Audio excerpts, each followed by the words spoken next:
Oh. Yeah, we're talking about my alcoholism here. It's a sobriety meeting. Hi everyone, welcome to the Star Wars Legends podcast, emergency episode 16. I got with me John Sadler as usual. John Tuttle.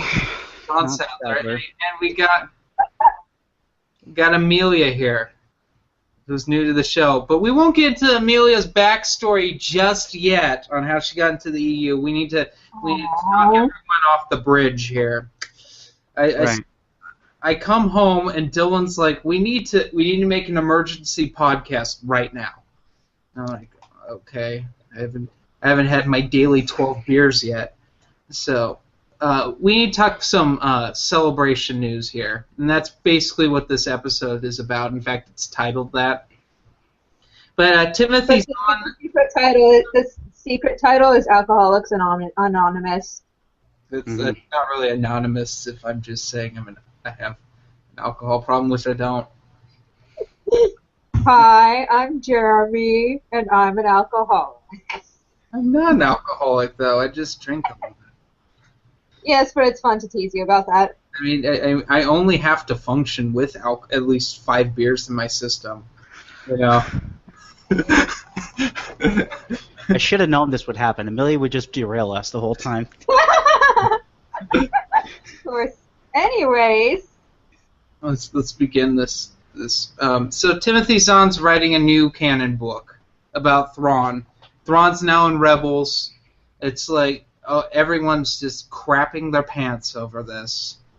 I'm pretty sure at least 5 people have tried to jump off the Golden Gate Bridge. Oh my God. I live in California and I got that bridge wrong. But they probably fell in the safety net and probably getting eaten by seagulls. In all seriousness, that's more likely to happen than the blood-sheer death. Or they got caught by one of the homeless bush people that's around the pier in San Francisco. Anyway, I saw this coming like a while ago when the Timothy Zahn interview happened. You know, the one that Eric Geller tried to poison us with. You know, that douchebag, the king of the molehole, as Matt Wilkins calls them. People, you have to understand that Timothy Zahn's a writer, first and foremost. And Thrawn is his, probably, besides Mara Jade, his absolute favorite character. Probably a close second with Mara Jade. And I don't, how do I even word this here? The man's got to eat. What he loves. And he's been given this opportunity to do what he loves again. And he's stayed out of the whole canon versus non-canon debate as far as Legends are concerned. And yeah, he's kind of been vague throughout the past couple of years about where he stands other than, wanting to write again.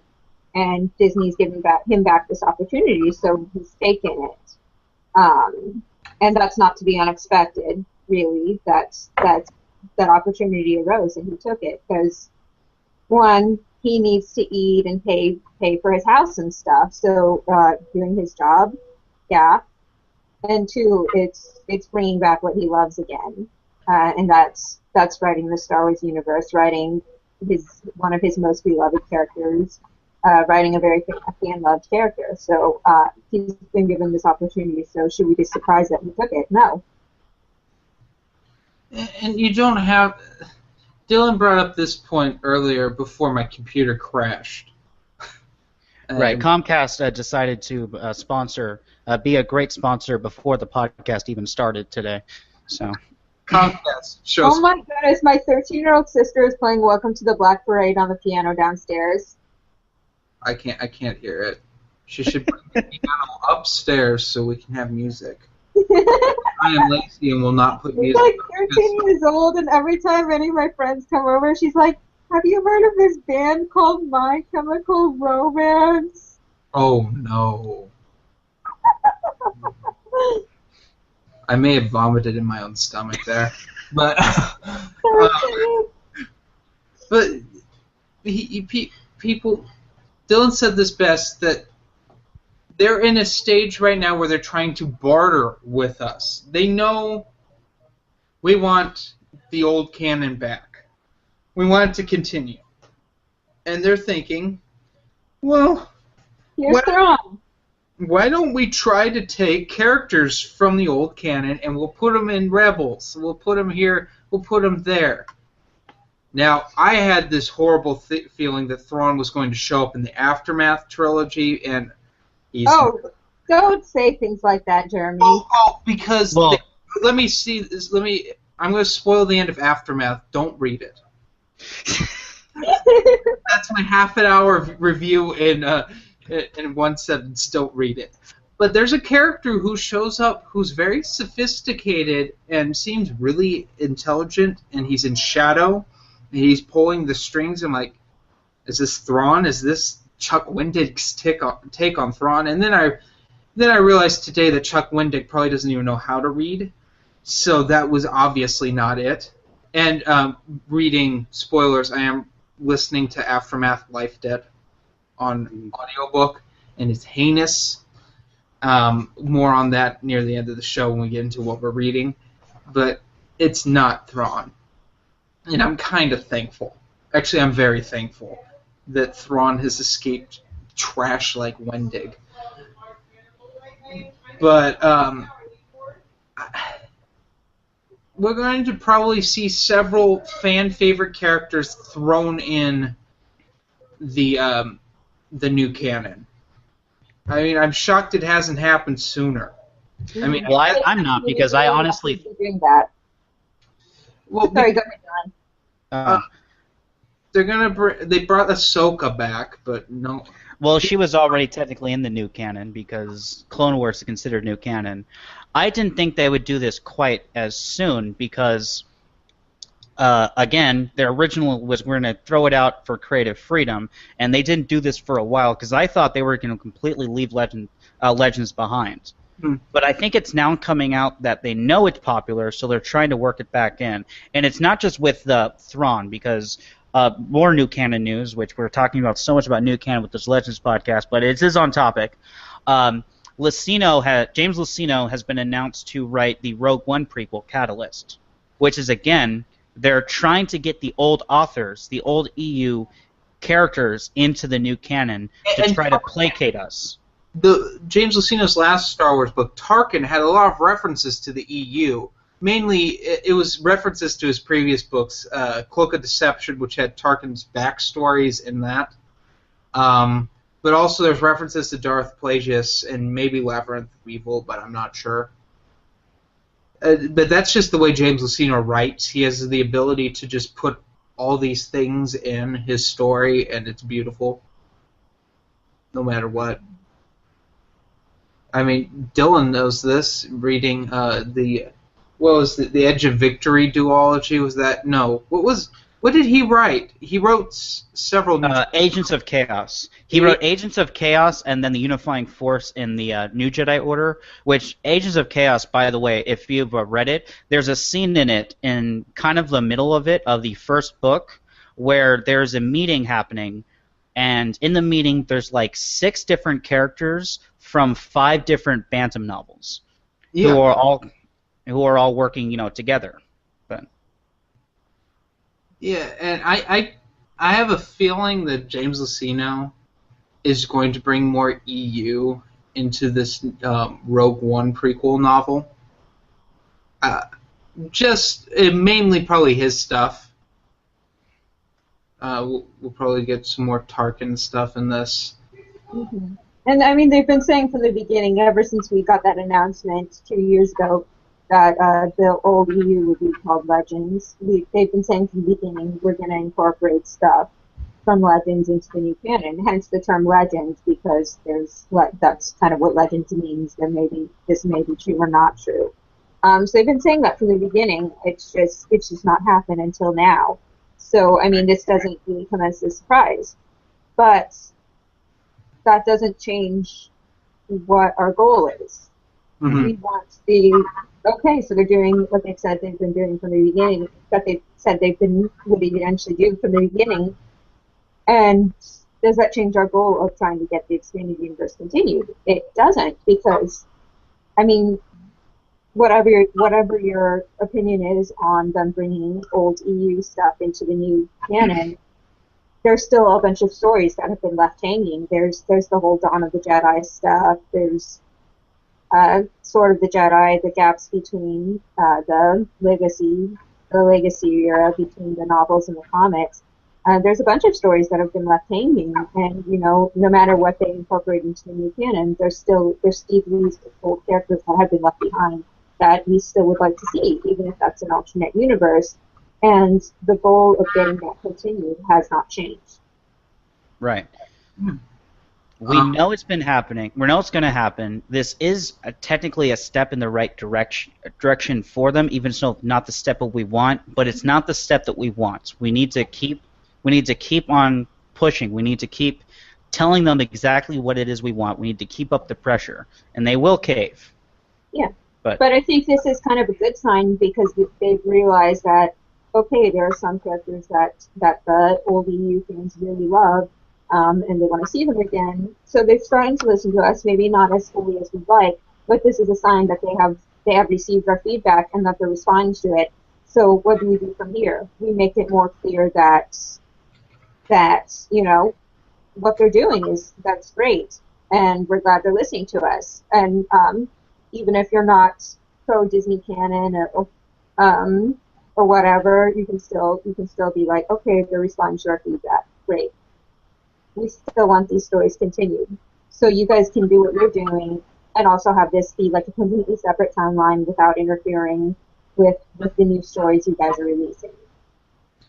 Also, I need to add this in, because there's going to be someone out there who's like, the Thrawn books are now canon. All Timothy Zahn stuff is now canon.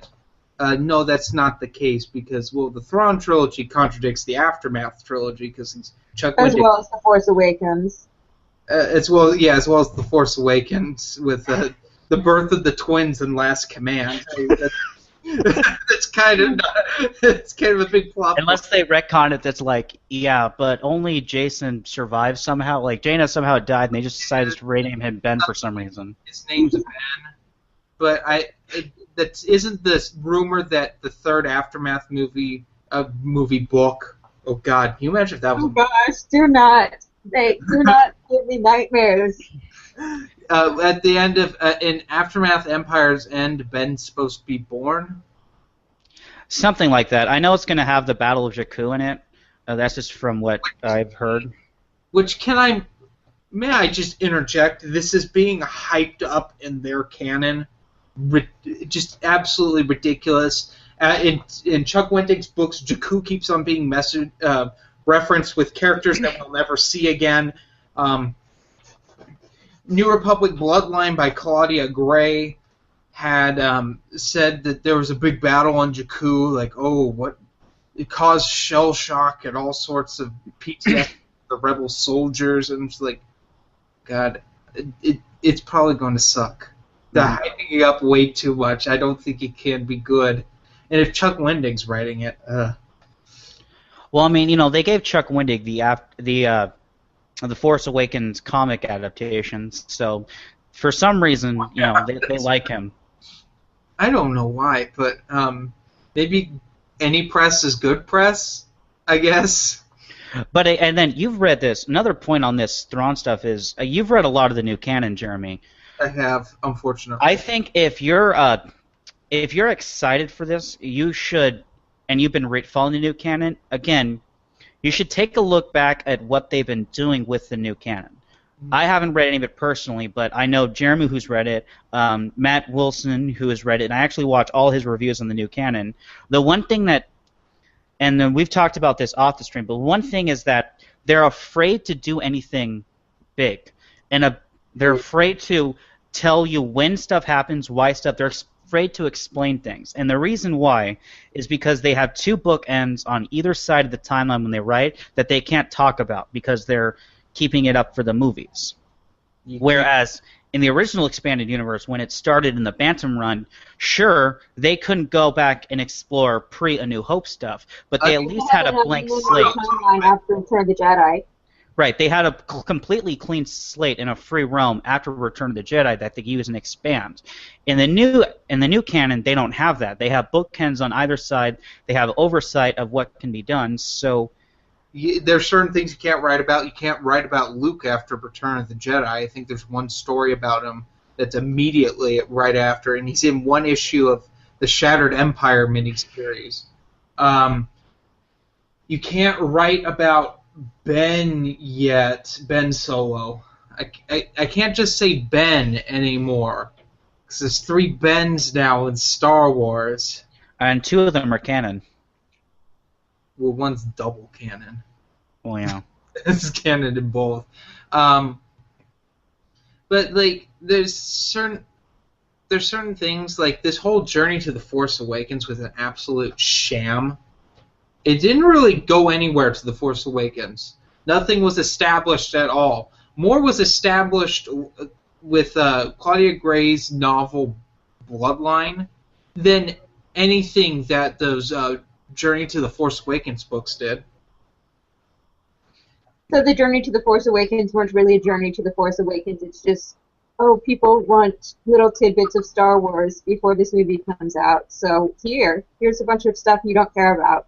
But the thing was, none of it was... It was all right after Return of the Jedi. All of it. Aftermath immediately after Return of the... Actually, Shattered Empires immediately after Return of the Jedi, the comic. Aftermath's part of it set immediately after one of the many interludes that happen in every chapter. With the Ankle Biter Brigade, which is the cancer of my existence. That exists in Star Wars. Is like the most disgusting thing. It's in space diapers. And a bounty what? And a bounty hunter union. Oh, Amelia doesn't know about the ankle biter brigade. It's another thing Chuck Wendig came up with in Aftermath. They were like Peter Pan's lost boys and little children that stopped the Empire on Coruscant. Yeah. Oh, yeah. What?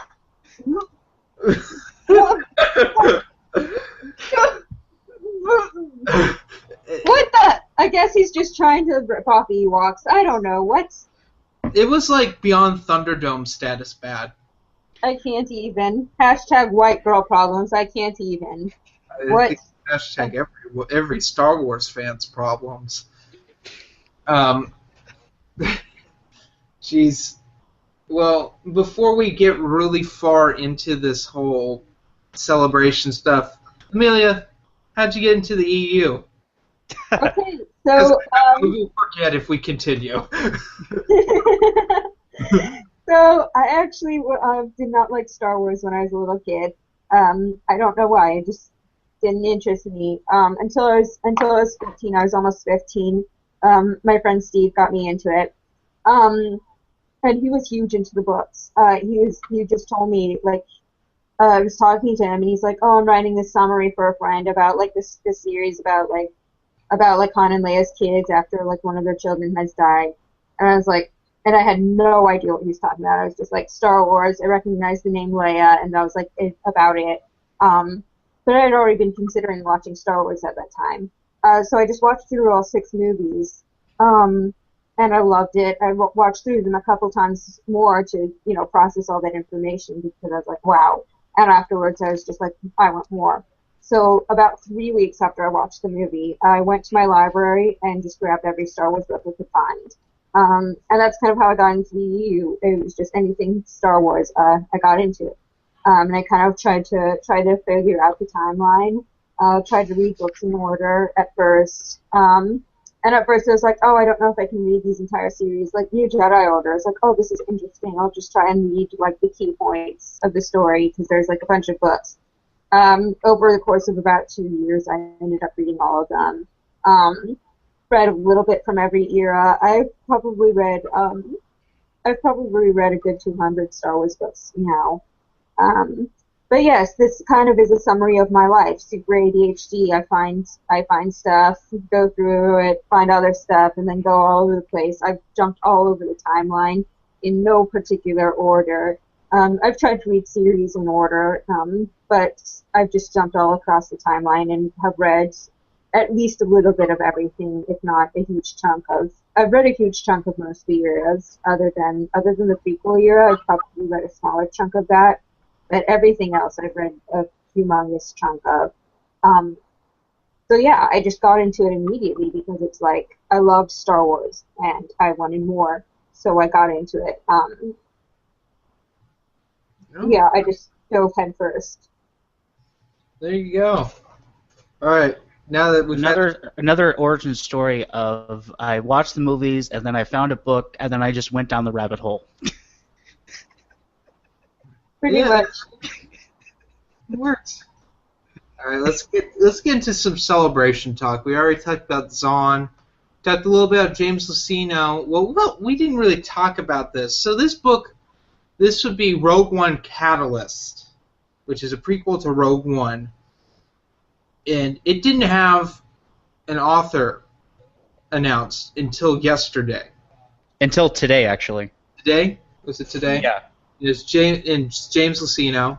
Cool. But we knew this book was going to happen for a long time. Like, how long ago has it been since the book itself was announced? March. Yeah. And then it's coming out in October, and it's halfway through July, and it took them this long to announce an author for it.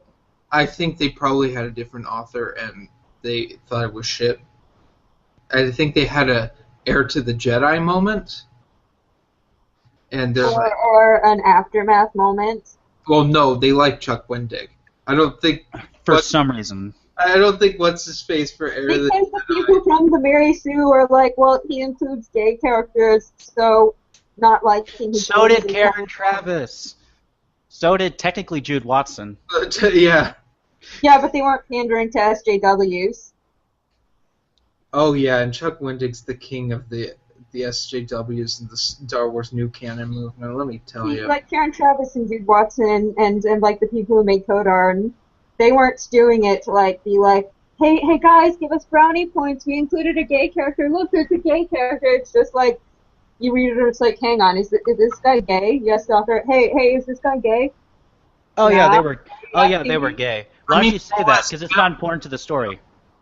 You know, Lords of the Sith, I think Paul S. Kemp did probably the best of the new canon with having homosexual characters, where Disney marketed as the first lesbian character in Star Wars, but it's like it's one paragraph explaining this person's Moff's backstory, and it's done well. I mean, there were some things. Yeah, I'm friends with Paul Kemp on Facebook, and he's written, like, with permission, a bunch of fans' feedback about how that was really moving for a lot of fans because they felt they could connect with her, both male and female, bisexual, homosexual, all into the spectrum. Who just felt like he really wrote it well and just humanized his character. And I haven't read the book, but from the feedback I've read, which has made him just really emotional. He just wrote this character as a human being who happens to be gay, and people connected with that because he wasn't like doing it for brownie points. He was writing a state of humanity that exists. It's like, you have people, even in the sci-fi verse, you write people as people, so that means acknowledging different kinds of people exist, and that's kind of what he did from the feedback I've heard, and people connected with that. Yeah.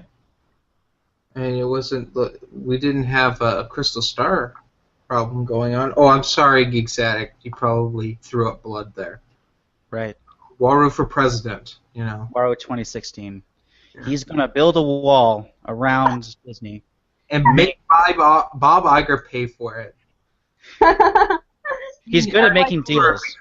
Guys, I live in Texas, so I'm not bringing up walls.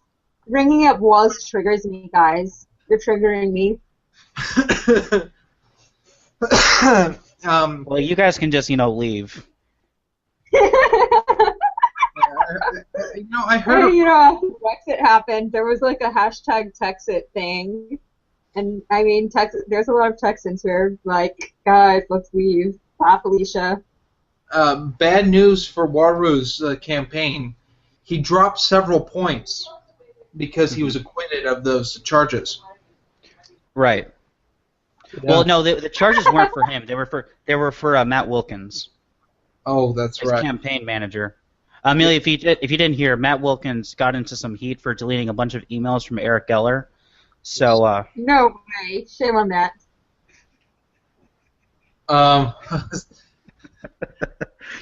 how do we get on this Okay, subject so- every time? The quota. Running, Jojo. Oh yeah. Also, Dave Filoni, your Clone Wars sucks. Yeah, I'm just hitting the quota. Speaking of that, Ahsoka novel coming out. Yeah, I this was actually liked announced. some of the similar stories. I didn't like how it trampled the EU, which was also canon at the time. But I thought some of the stories were pretty good. Some of them were a little too pandering to the child audience without Dave Filoni. without having the complex writing that adults could appreciate as well. But I think there are a lot of good stories. But I didn't like how he's just like, yeah, screw the EU. Screw canon in general. I like that cover. That cover really spoke to me. That Explorer of the Mind's Eye cover scared the shit out of me. Oh, I love that cover. I love those covers. And Dave Filoni. Yeah, that's actually one we haven't. I don't think we've used. So there's a joke from the old Minox Nest of Dave Filoni loves covers because there was a panel he was at once where he was talking about the EU and that's all he talked about was covers. That's right. We have not. Someone asked him like what he thought of the EU, and then he went like a 20-minute rant about how much he loved different covers. But that's all he talked about. It wasn't about the novels themselves. It was just read the books and had only seen the cover art, and that's all he could comment on. yeah, exactly. Oh yeah, Dave Filoni.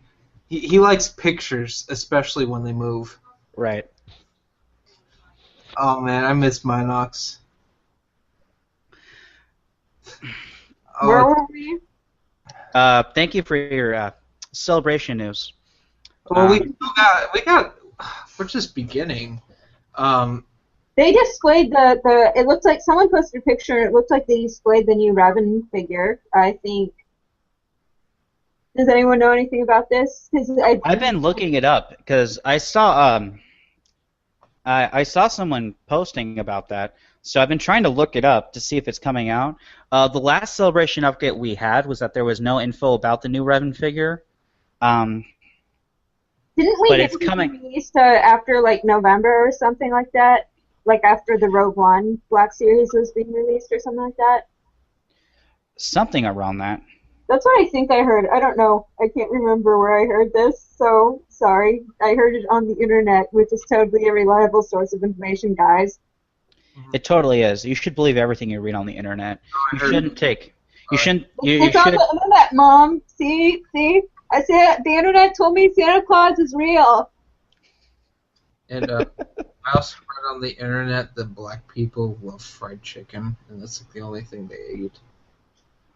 Wow. That took a part black. took a very that took like a Tristan. Hardcore vegetarian. That took a Minox turn. I'm in the Minox mindset because last night I found the lost episode of Minox Nest again.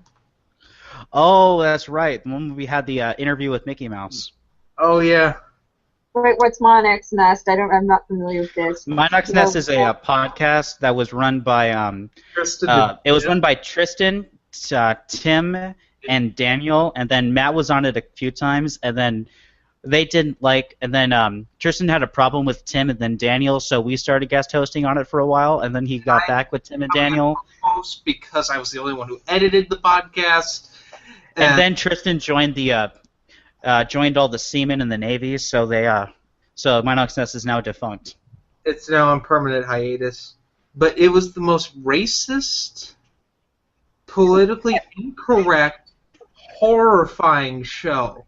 No, just 19 and 19 and a half. No, some of them were really bad. Like when Daniel talked about how he got banned from Wikipedia for sexual harassment claims. Okay, it wasn't, in his defense, it was not sexual harassment. I talked about how I almost got ran over by a car on the show. What were you guys smoking? Edward Edward was on there to begin with. Edward talked about how Robin Williams was dead, and then everyone got mad that he changed the subject. And, another time, Edward said that he could go his whole life without having sex. What? And Tim made fun of him. And then Josie talked about almost getting assaulted on there. And then Tim and Tristan Everyone just proceeded to make how bad rape the childhood jokes. was.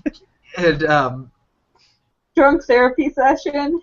and then Tim told the other John Sadler that that it asked him if he put dicks on Legos, and it was just like it was just the worst. Okay.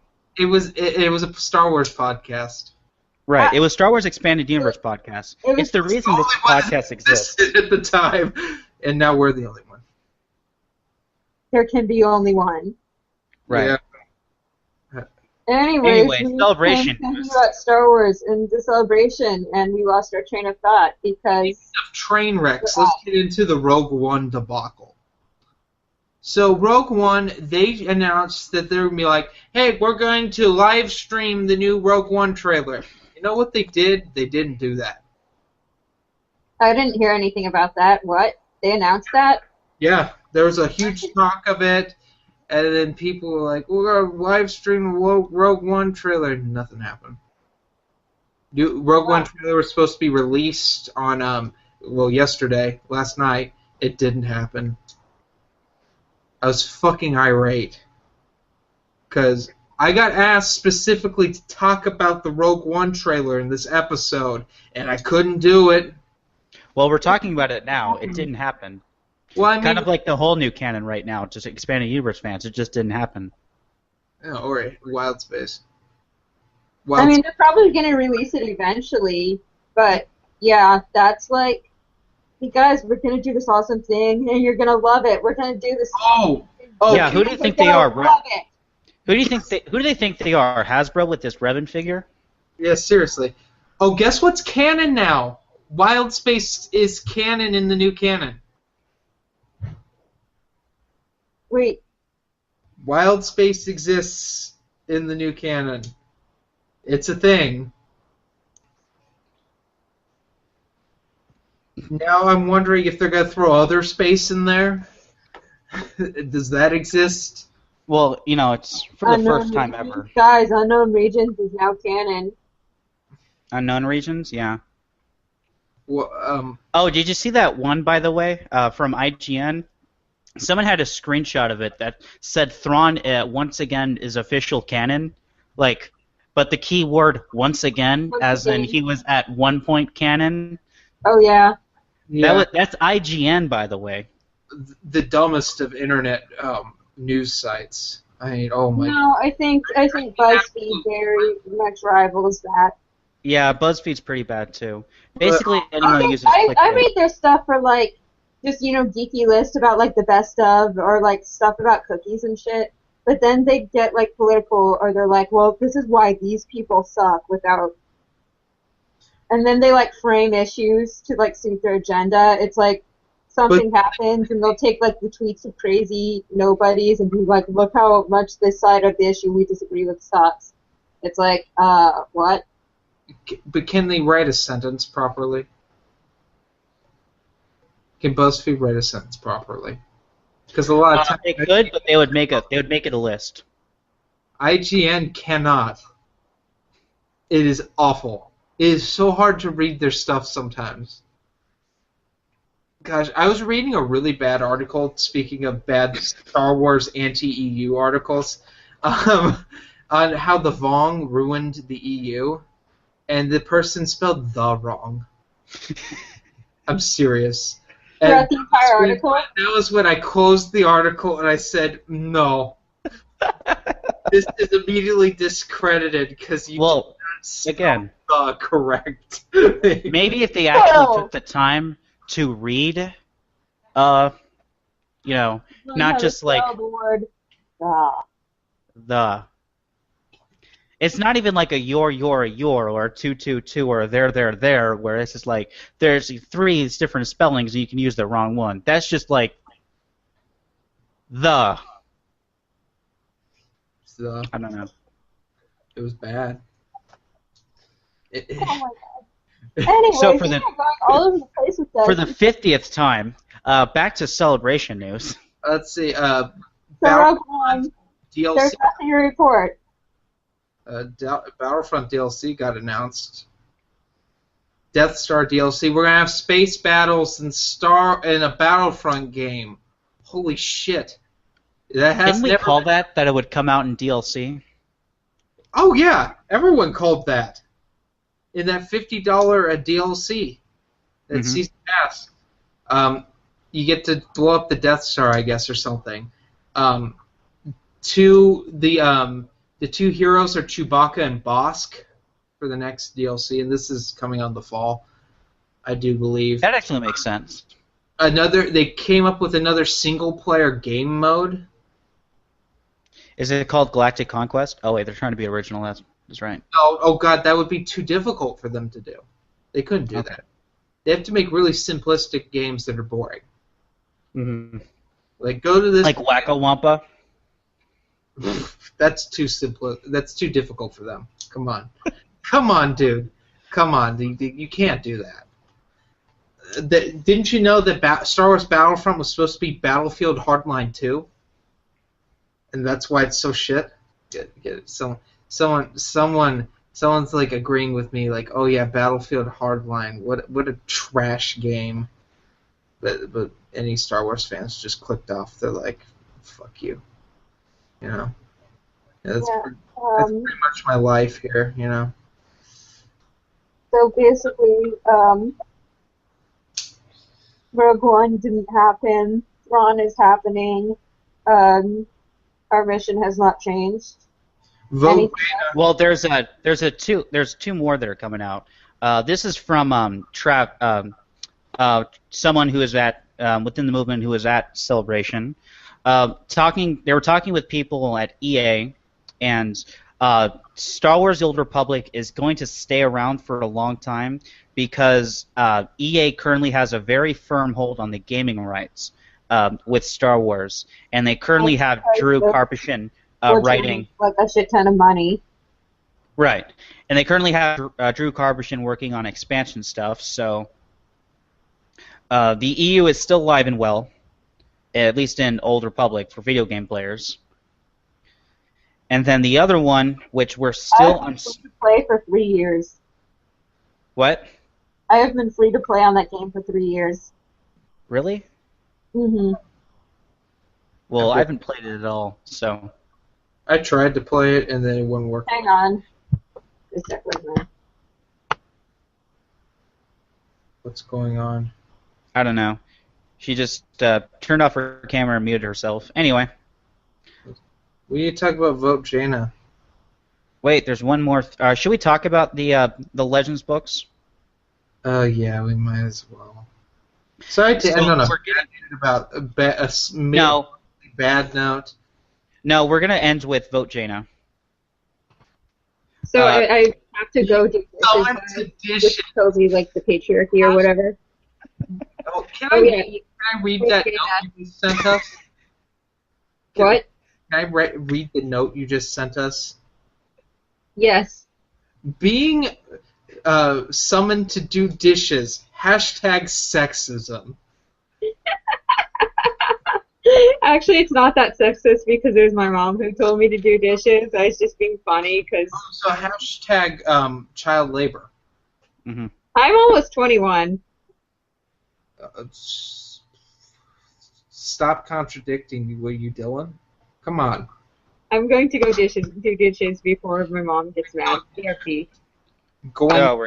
Dishes. Oh my lord. Anyway. So we have a bit of conflicting reports on this. So this is still up in the air. Nothing's been confirmed yet, but it has been hinted that Legends books are now going to be out of print very soon. Mm-hmm. Now, when this is coming from a sales rep at the who is working with Del Rey and who said that this was happening. When they asked the rest of the Del Rey people, they said, no, there's nothing confirmed about that. When they asked Jennifer Heddle, she also said, no, that's not happening. So a bit of conflicting sources on there. I wish I had more to say, but Yeah. Legends books may or may not be going out of print soon. You see, I thought about this because Dylan messaged our admin chat the other night with this, and I got to thinking, what if they're just going to reprint the books and not have the Legends banner on them? That's a possibility. It's however vague that, however thin that is. That's a possibility.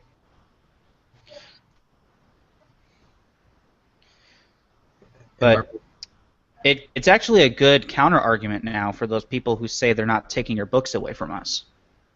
Because, in a sense, what they're doing is taking books away from people who haven't even read it. Because honestly, one of the pros to Thrawn being included in Rebels is, as Brian posted this a lot of places everywhere. He basically said, like, if you're interested in Thrawn, check out this, and then like a list of all the Legends books that Thrawn is in. As kind of you're putting this character into Rebels, you're making a novel. People are going to be naturally curious about this character and want to know more. They're going to find the Legends books because that's where all the backstory is on this character. They're going to read that, probably determine that the Legends stuff is better than the real stuff, and then get on the Legends bandwagon. Yeah. Oh, dude, they're just going to buy the shit out of Timothy Zahn's book sales are just going to go up because of this. Right. Oh, he's going to bank all over again. Including his new book, which, by the way, if you're watching this and you're part of the E-Rebellion, you, Jeremy, because I know you're going to do this, do not buy this book. Do not get it. Like I said, I'll buy it when it goes on sale. If you're going to buy it, get it from a library or wait like a couple weeks. Exactly. Actually, that's what I do. No, you got shoot. Are you talking about the Lords of the Sith thing? Because we cleared this up like months ago. I bought this several weeks after it came out. It was 20% off. No, you have the audiobook for Aftermath. That gets counted. You have... Okay, I'm going to finish the audiobook for Aftermath and return it. So we get still gets counted as a sale. It still gets counted as a sale. It's the only one. Oh my god. It's not like... Here I am sacrificing, and my co-host is just like, yeah, I'm just going to... I'm Dylan. I'm a fucking crybaby bitch. Because Jeremy got one thing on time. Oh my god. Oh, speaking of crybaby bitch, you know what? On an episode 16 of Can Rants, that was Chuck Wendig's a crybaby bitch. Oh, yeah. Hashtag Oh, should we talk about the Toshi Station thing? Go right ahead, because I don't know what this is. So, our good friends over at Toshi Station, Brian and Nancy, who have said such kind things about the expanded universe movement and the whole Bring Back Legends things on Twitter and social media for so long, bless their hearts. They're recently upset at Amazon because for some reason when they tried to make reviews of Aftermath Life Debt, their reviews got flagged and taken down, as well as their reviews for Aftermath. It's really sad. It's really sad, actually, that this is happening to them because they're just Christ.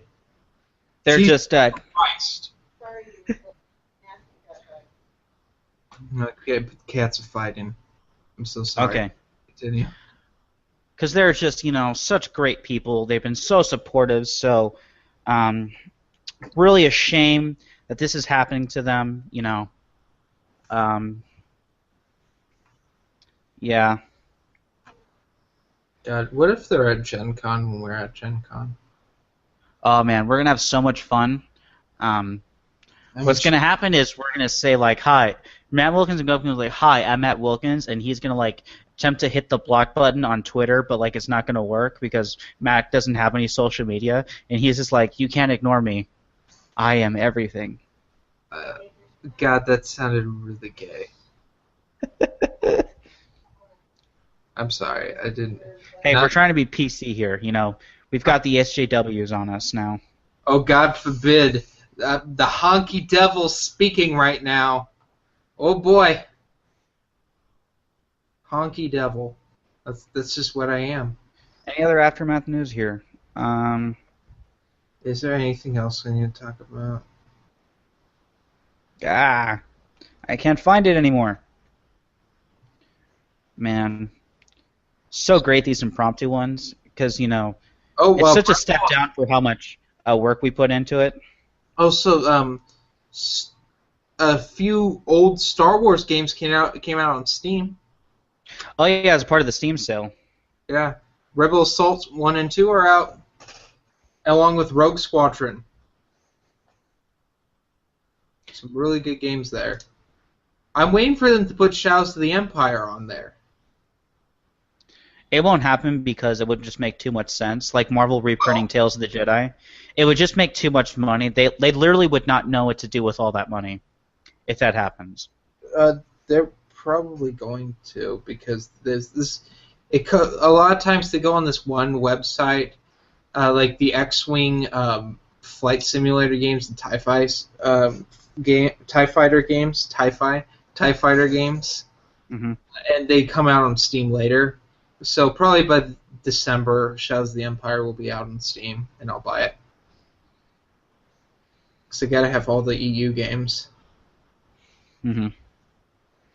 Oh, apparently, so Lego Force Awakens is out. Oh yeah. Along And with have you played it? no. I saw Let's Play of it, and like I was curious because I saw it, and it looked like Return of the Jedi. So I'm like, what? And I watched it, and it's a 25-minute Let's Play of the first level of the game, which is all Return of the Jedi. And then they said the commentary is like, yeah, only about half the levels are less than half the levels are actually Force Awakens. It's just a bunch of flashbacks and other stuff.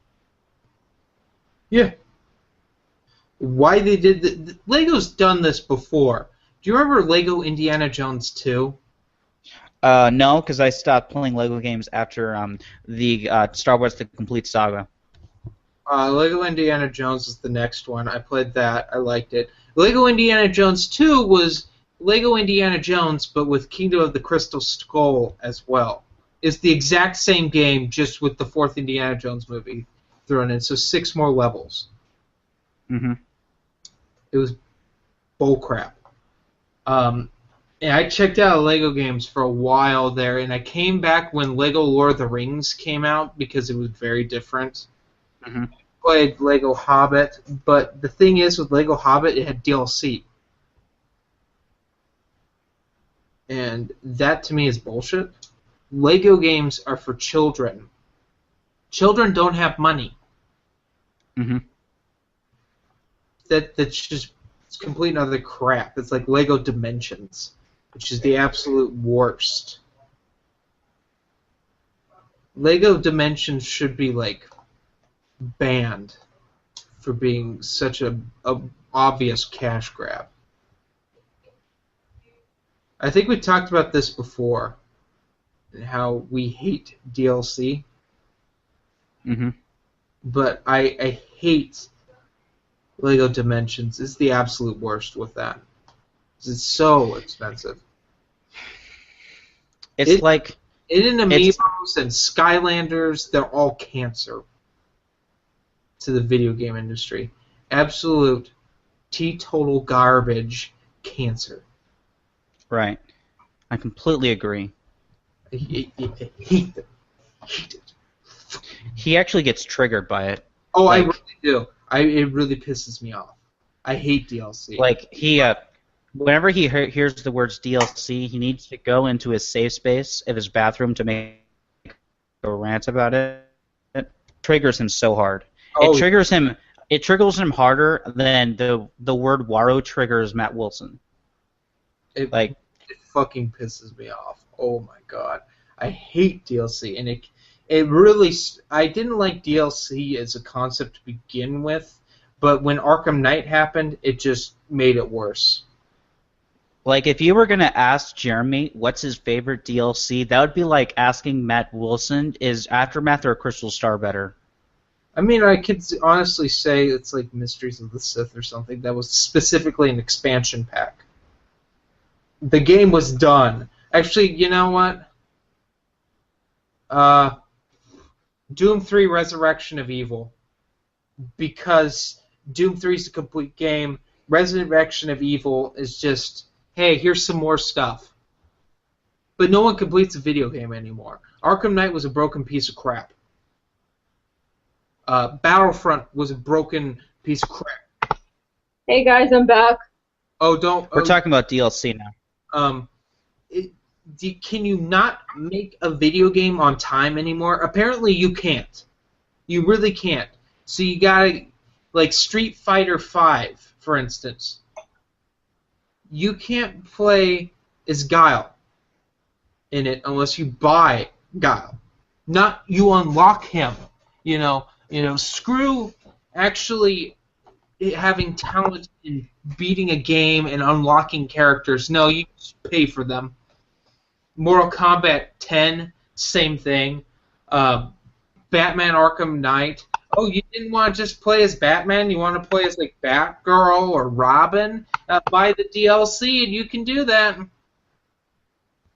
Oh, you mean you don't want to play the same maps over and over again on Battlefront? Buy our DLC, get our characters, buy our $50 season pass. That's the worst part. It's the season pass. It's complete garbage. Oh, hey, little kids, you like Legos, right? Well, here's Lego Dimensions. We'll give you this ridiculous Lego toy that you can't really play with at all. Or even worse, hey, you like Nintendo? Try Amiibos. You know, you can get characters for Smash that you can't normally play, and you have to set them on the controller. Oh, you like little dragons? Play Skylanders. You got these toys that you can't play with because they'll just break. Same with Amiibos. They just break. You can't play with an Amiibo. It'll just break. It's just cheap. It's a cheap cash grab for an incomplete game. Don't you miss the days where, like, say you got Jedi Knight Dark Forces 2. It's a complete game. It's a good game. And they're like, you know, what if we just did another story? We don't have enough to make a game. Why don't we just make an expansion pack? You got Mysteries of the Sith. Beautiful. Same Doom 3. Great game. Great, freaky, really hard game. It's a complete game. You're like, you know what? Let's make Resurrection of Evil. That's a good idea. And you got that.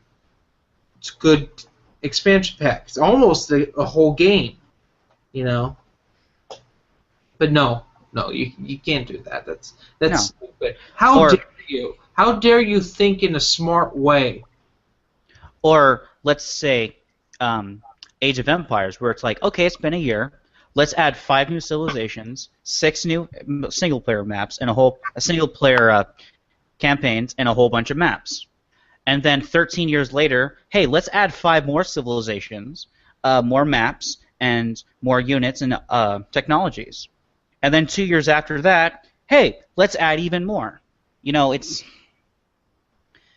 when, like, I can't remember. I think it was the first time I saw this was in first time I noticed it was in Gears of War 3 when the first expansion pack came out, or the first DLC came out within like 2 months of it coming out, and then it added a whole bunch of stuff, and it got me thinking of, why wasn't this in the base game? It was obviously in the code for the base game, but it's not in the base game.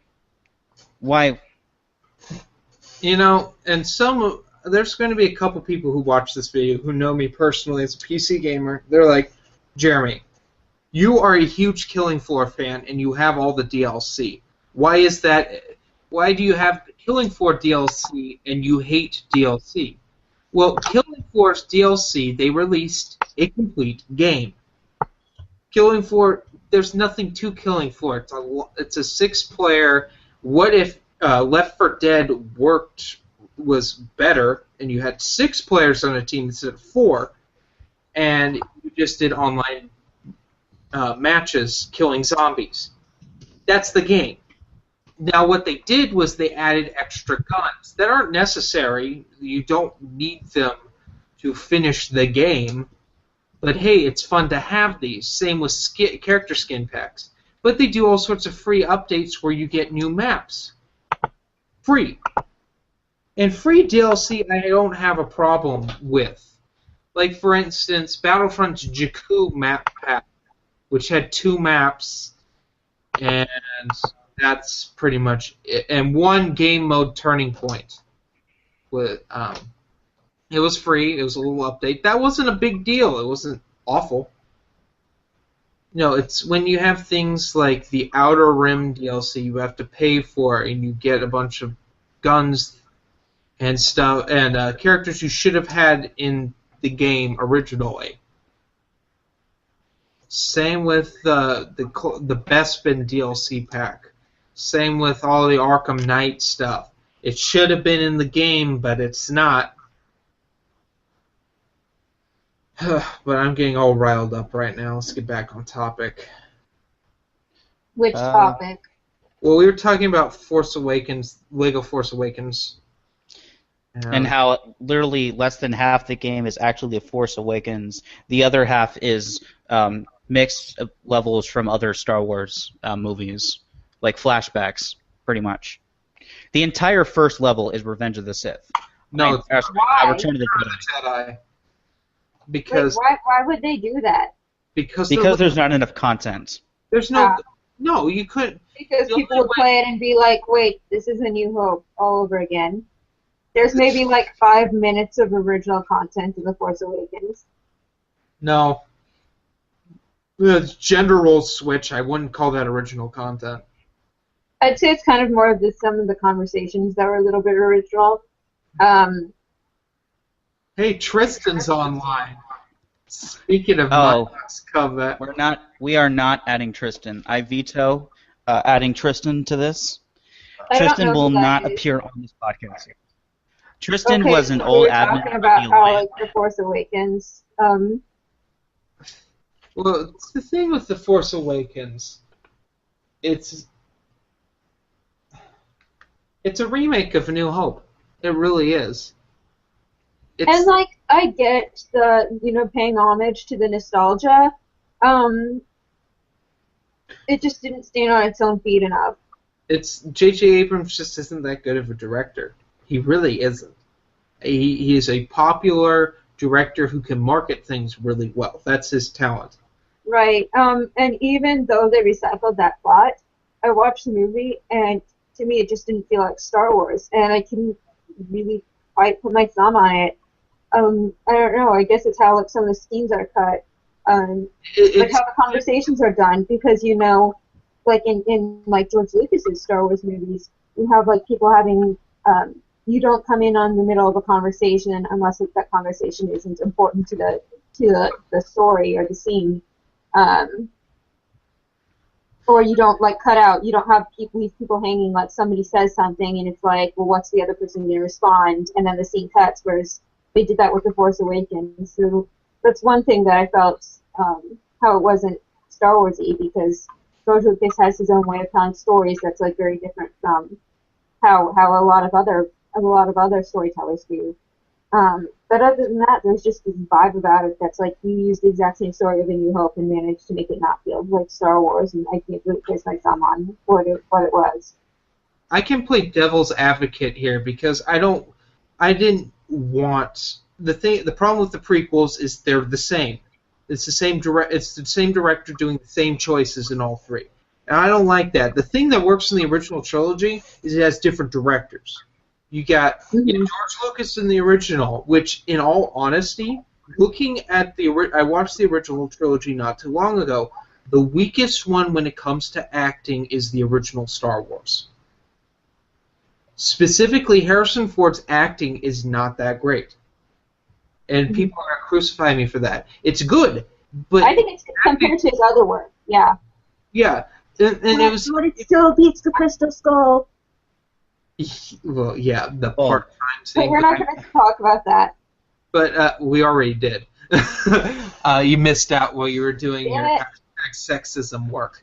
But like with you had Ivan Kershner on Empire Strikes Back and Richard Marquand on Return of the Jedi, and you had different styles. I get they wanted a different style in The Force Awakens. The problem is J.J. Abrams wanted to make A New Hope, but a modern New Hope full of CGI and switching gender roles. I'm fine with the switching gender roles. I have no problem with Rey being the protagonist and Finn and Poe. I like them as characters. I liked them as characters.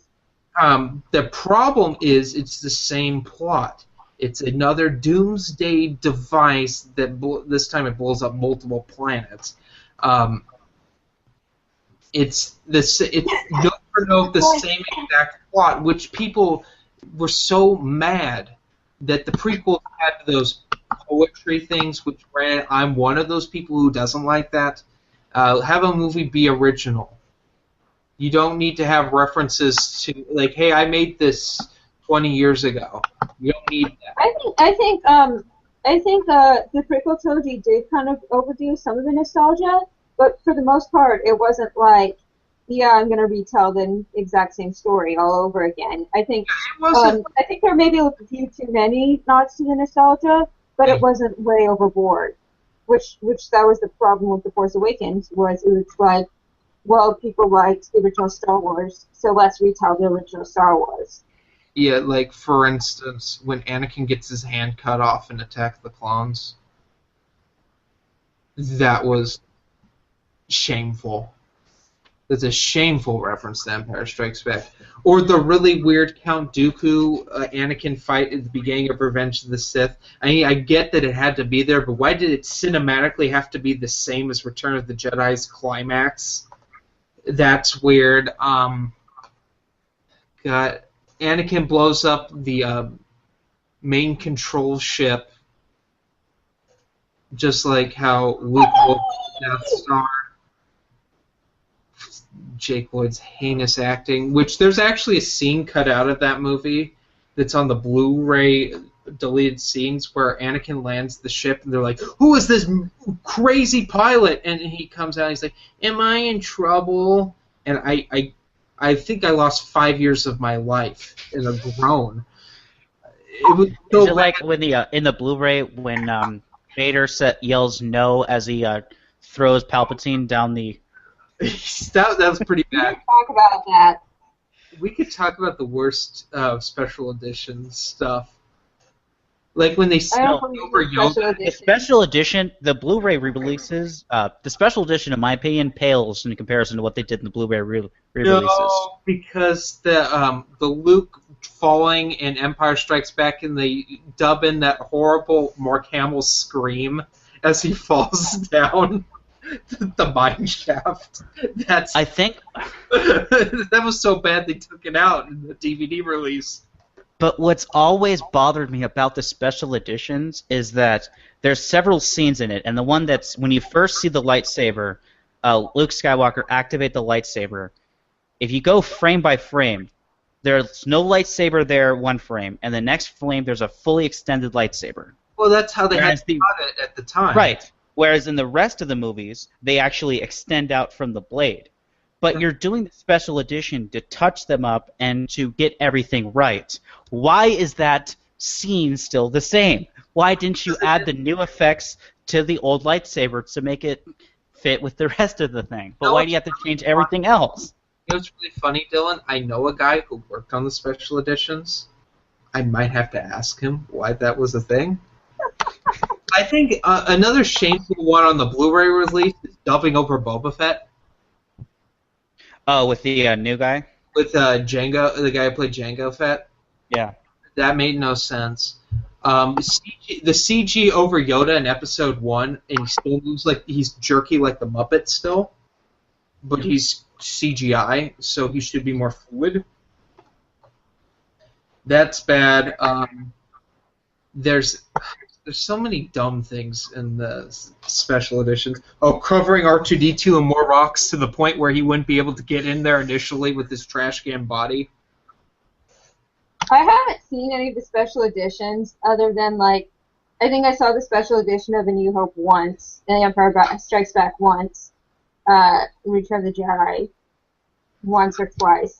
Well, I own So, the Blu-ray when you say special editions, I don't know what you're talking about most of the time, other than the references in the fandom, because for the longest time, my family just had the videotapes, like the 1994, 1995 videotapes, yeah. the George Lucas editing, and that's all I had. Because it took my family forever to start replacing our videotapes with DVDs.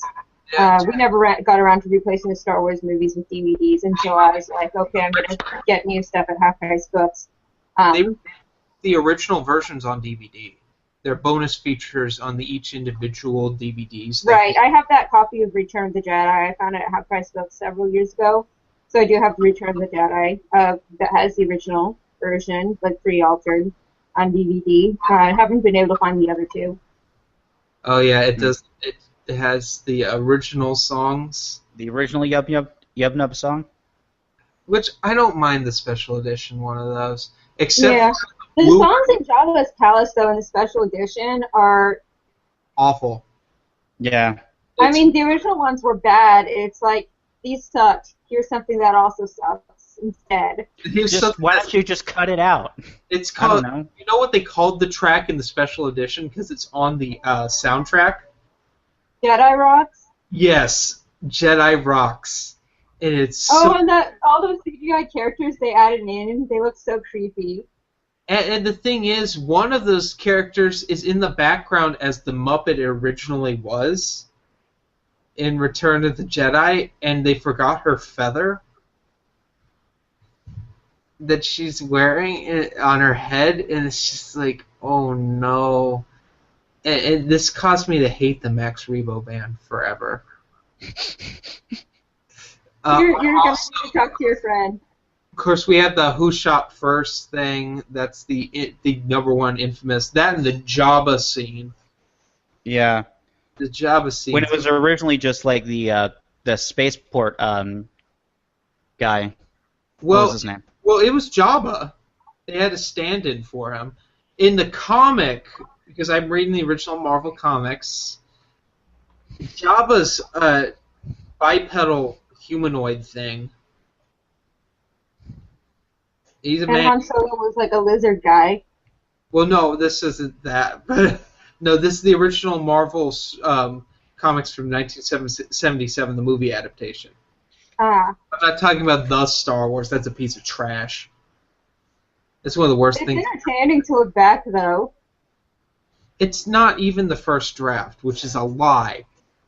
A lie that a lot of people believed. It's several drafts thrown together, and it's incredibly incoherent. And I thought it was entertaining.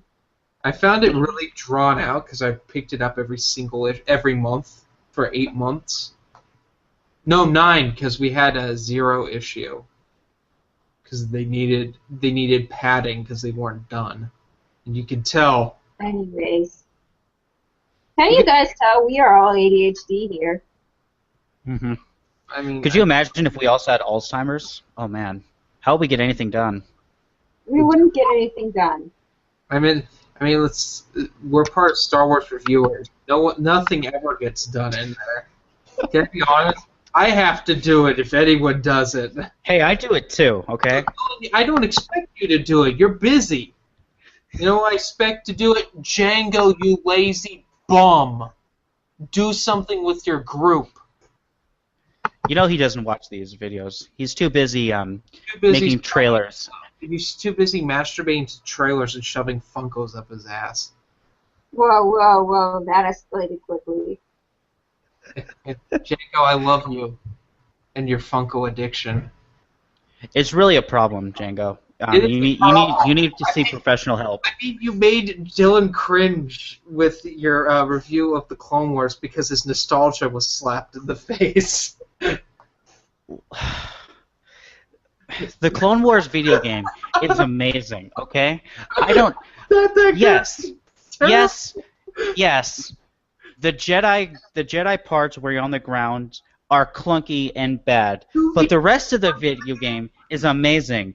Oleg Keldromo makes a criffing cameo in it, and it's awesome. I don't care if it's S-canon. It's awesome. Hey, it could have He been... didn't even finish the game. He's recorded his review and going like, I haven't even finished it yet, but I played a fair amount. What? I'll never be on this show again. What? You guys are worse than me. I don't know. You haven't heard the after show yet. Oh. Which, if we ever recorded the after show, yeah. Tristan would want to be a part of it immediately. And then Tristan and I would get drunk together. And then we yell at each other.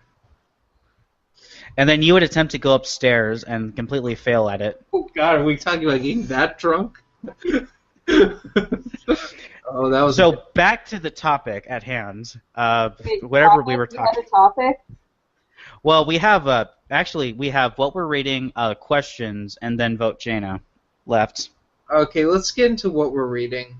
Vote Jaina! We'll make sure to throw Vote Jaina at the end so you have something to remember from this video, besides our PSA at the beginning, so you can skip the majority of this video. Right, the entertaining part. Yeah. Anyway, so we'll start with our guest. What are you reading? What am I reading? I'm reading about 15 books right now, but right now I'm kind of focusing on Fury. By the way, I am like legitimately ADHD. I have inattentive type ADHD. So I can never read one book at a time. I'm always reading like at least 8 and jumping around through them, mainly focusing on maybe like 4 of them. And then like there will be a few that I don't touch for like several years and probably will never get back to. But right now I'm kind of mostly been focusing on Fury because I've been rereading Legacy of the Force for the last summer. You're rereading it, so you've read it before then? Yeah, I first read it in like 2010, 2011, okay. So it's been a really long time. Okay. And I hadn't read Fate of the Jedi yet, so I was like, okay, I should probably brush up on this before reading Fate of the Jedi. So I'm rereading it, and I'm on Fury now, and Jason/Darth Titus is an asshole. Yeah, that's the book. Really, it starts in 2 books before that in Sacrifice, when you're really just like, yeah, what are you doing? And then by the time you get to Fury, you're just like, I hate you so much. You're feeling the one where he kidnaps his own daughter and like nearly kills Tenoka and doesn't like even know. I know. By the way, spoilers alert. And he like, yeah. Yeah, spoiler alert. Spoiler alert. Jeremy has not read it. He kidnaps his own daughter from his ex-lover, gets away in his ship and holds her hostage. That like nearly kills Tenoka. And then like he's being a psychopath and he's like, oh yeah, if you don't give me all your ships, I'll kill our daughter, which nobody knows other than them that it's their daughter. And she's like, I don't know if he's telling the truth or not. And everyone's like, what the fuck, Jason? And they just found, and everyone just got on his ship using this annoying lizard things that like block the force. I don't even know how to say their name. And then everyone got on the ship, and so he only knew Leia was there, and they all realized they're called there. They're and called then like Islamary. he goes to the space battle while like both Corellia and all the Jedi are trying to attack him, and like his daughter is like having this panic attack because she's feeling all these deaths in the Force, and it's like, what? And he's like, oh my goodness, she's a Force sensitive. Sorry. Wow, I'm a psychopath, and all these people are killing each other because I'm a psychopath. And it's hurting my 4 or 5-year-old's feelings. Wow, who knew that being a psychopath would negatively impact a 5-year-old? And then he goes down and is like, okay, this is bad. Let me just keep using the dark side, which will scare her even more. Right. He's like, I must sacrifice everything for destiny. Jedi do stupid things with children, too. Anyone read Jedi versus Sith? Where they bring children to a war zone? Yeah. I mean, I still want to know if those lightsabers, those little baby Padawans had in Attack of the Clones were the actual lightsabers or if they were practice sabers. I think they were practice sabers. They established this in the Jedi Apprentice books. Oh, okay. Thank you.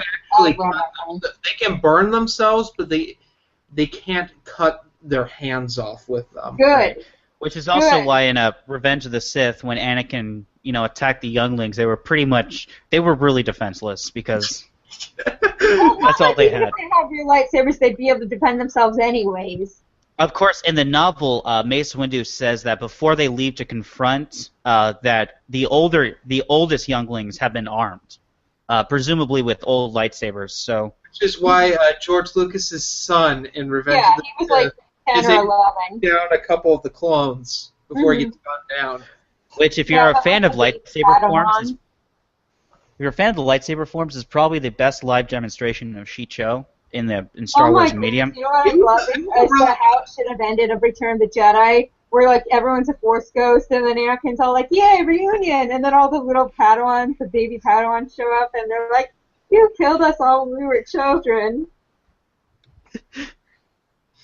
God. Yeah, he did And then that. you're just like, awkward this is.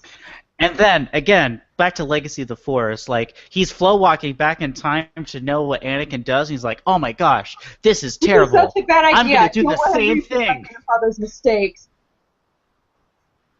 It's like, I will And never he- repeat. And then, so in Fury, he has this conversation with Leia where she's like, "You are worse than the Emperor," and he's like, "Well, you've been a criminal all your life, technically, because the Emperor was the established government, and they had legal authority." And he's like, "Yeah," and Leia's like, "Yeah, because they changed the law to suit their means." And she's like, "You're horrible. You," and he's like, "Well, I'm following the law, so you're a criminal."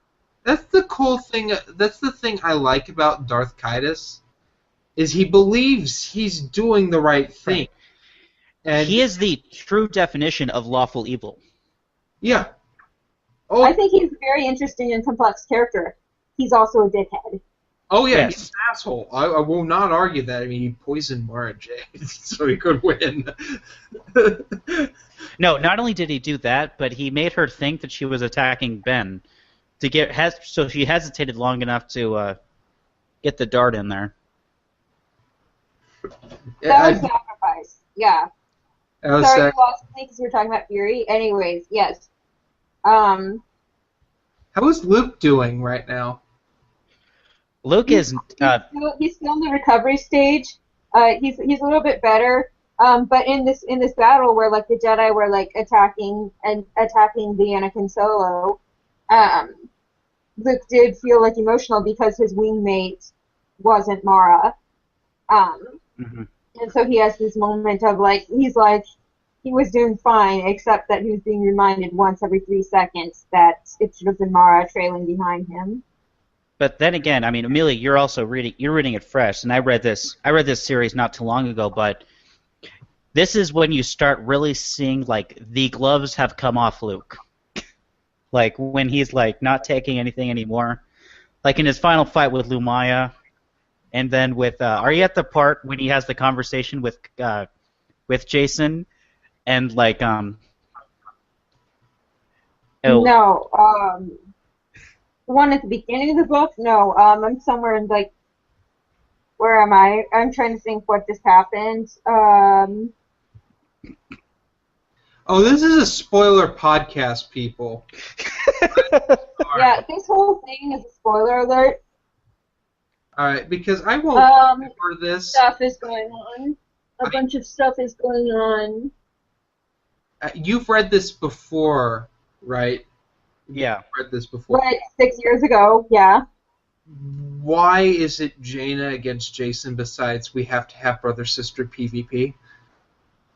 Why, what? Sorry, can you repeat that? At Well, the end, in Invincible, why is it Jaina and it's not Luke? This is okay. The gloves off. Why is it Jaina and against Jason at the end? Because Luke is still like too emotionally compromised to be able to take down Jason, and he's scared of what he did to Lamaya in like the Vengeance kill, that he doesn't want to go after Jason after he finds out that Jason and then if you take away everything, all the training Jaina and Jason have been through, Jaina and Jason at their core are equals. They're twins. They're like yin and yang. Especially now that Jason is a Sith and she's a Jedi. So added to their Jedi training. Okay, so they're still equals. But then Jason's had all that like 5 years of just traveling the galaxy, and no one's really known what he's done, what he's seen, where he's been, what all he's learned. Jason has the potential to learn more, and it's actually I actually recently read the part in Fury where Jag-Fell calls Jaina out on her fighting because she's brutal, and she just nearly killed him in a fight, in like a practice fight. Jaina nearly killed Jag in a practice fight because he beat her, or he outsmarted her, and she like just got all emotional. And then he called her out, and he's like, "You're thinking like a Jedi. You're gonna need to fight like someone who cleansed Jedi." And so that's what eventually leads her to train under Boba Fett, because she knows she can learn something that Jason doesn't know, or Titus doesn't already know, and have the potential to outsmart him or defeat him. And they bring Boba Fett's family into this, right? Karen Travis. Yeah. Well, they've been in the series from the beginning. His daughter was killed by Titus earlier on in the series. Wasn't that in Was that in Betrayal? It's like I think it was in Bloodlines. I can't because did I read? Fett's family doesn't really show up outside of Karen Travis's books in this series. Well, of course, because they're Mandalorians, and that's Karen Travis. Yeah, I think it's just Karen Travis's books, and then Invincible are the only time they actually show up. And Invincible only because it's the end, and it's the everything. Yeah, to wrap it up. Yeah. Yeah, it's like every one of the Legacy of the Force authors has like something they love focusing on, or characters they love focusing on. And for Aaron Alston, that was like Wedge Antilles and like all the pilots, especially X-Wing pilots. For Karen Travis, that was definitely Boba Fett and all the Mandalorians. And for Troy Denning, it was sex jokes. Yeah, and that's all their specialties right there. Mm-hmm. Mm-hmm. But this series is I read it immediately coming off New Jedi Order, and it's pretty dark. It's not as dark as New Jedi Order. It's not as galaxy like if we don't win, everything's gonna be bad. It's back to the storytelling of I say like the Bantam books where if we don't win, things are gonna get bad. New Jedi Order is things are bad. If we don't win, we're all gonna die. And then this is, if we don't win, things are going to get bad again. But it's more character driven. Like we're going to have the Emperor all over again, right? It's more character driven, and it's more like family ties, and really with not only the Solo family and the Skywalker family. Without making it be this ridiculous soap opera family drama, it's right. It still has that Star Wars complexity of good and evil and decisions, because ultimately what Star Wars is about people making decisions. And again, earlier in the series, the outcomes of those decisions, and so you definitely see a lot of that in the series. Mm-hmm. And there's great scenes like early when Han and Wedge are like gearing up for a battle, knowing that their own daughters are gonna be flying on the other end of them, trying to kill them, and like that like realization of the house is really divided. Couple more questions here. Kaitis is the only Sith at this point, right? Technically, yes. Technically, but in the Fate of the Jedi, you have the what are they called? The like lost tribe of the Sith who get introduced, I think. The one Sith are mentioned. They're around, but they're in hiding. Uh-huh. And they don't agree with.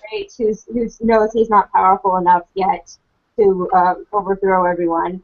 Has the moment where there's some characters that land on the planet with the one Sith, has that happened yet, or is that Fate of the Jedi where that happened? That's Fate of the Jedi. Okay, I thought it was. Because I'm not aware... the one Sith, but like the Lost Tribe. No, the one Sith aren't until like the Legacy comic books. Yeah, I believe, that's when they really start taking shine. But they're in this. Alima meets the one Sith, and then they're kind of mentioned here and there in passing. Oh yeah, I encountered that earlier where Alima met them, and then what happened? No, Alima met some like Darksiders and then like killed them all. Or am I getting that mixed up with something else I read? Maybe. I know Alima met the one Sith, and then she like bargained with them, and then like they let her go for some reason. But they said that Vergier and Lumaya had met with them, but they didn't. But Crate didn't like their plan, so they were kind of working on their own. But they knew of. But Lumaya and Vergier and the one Sith knew of each other, but they just weren't working together because they had disagreements. Oh, you know what it is? It's I was getting it mixed up with like this alliance. I had recently been reading that, and like one of the one Sith was hunting down like the holocron of an ancient Sith Lord, and like there were Darksiders in this cave. I don't remember all the characters' names right at the moment. That was what I was getting mixed up with. But like there were a bunch of Darksiders who had been breeding off this dark side energy for like centuries, and they'd never been outside the cave, and like this one of the one Sith comes and like just kills them all, and then like this Sith gets revived and he kills him. That was a really good storyline. I love the Legacy comics. Well, I don't.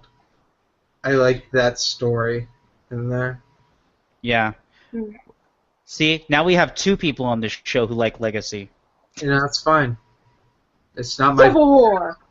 It's not my favorite. I like KOTOR more. Again, you keep saying Legacy is bad, but you haven't finished it. You haven't even gotten the last 50 issues, and you haven't gotten to War, which is the best War miniseries Dark Horse ever did. I don't want to. Not right now. I'm going to read it after I finish The Road to Crucible.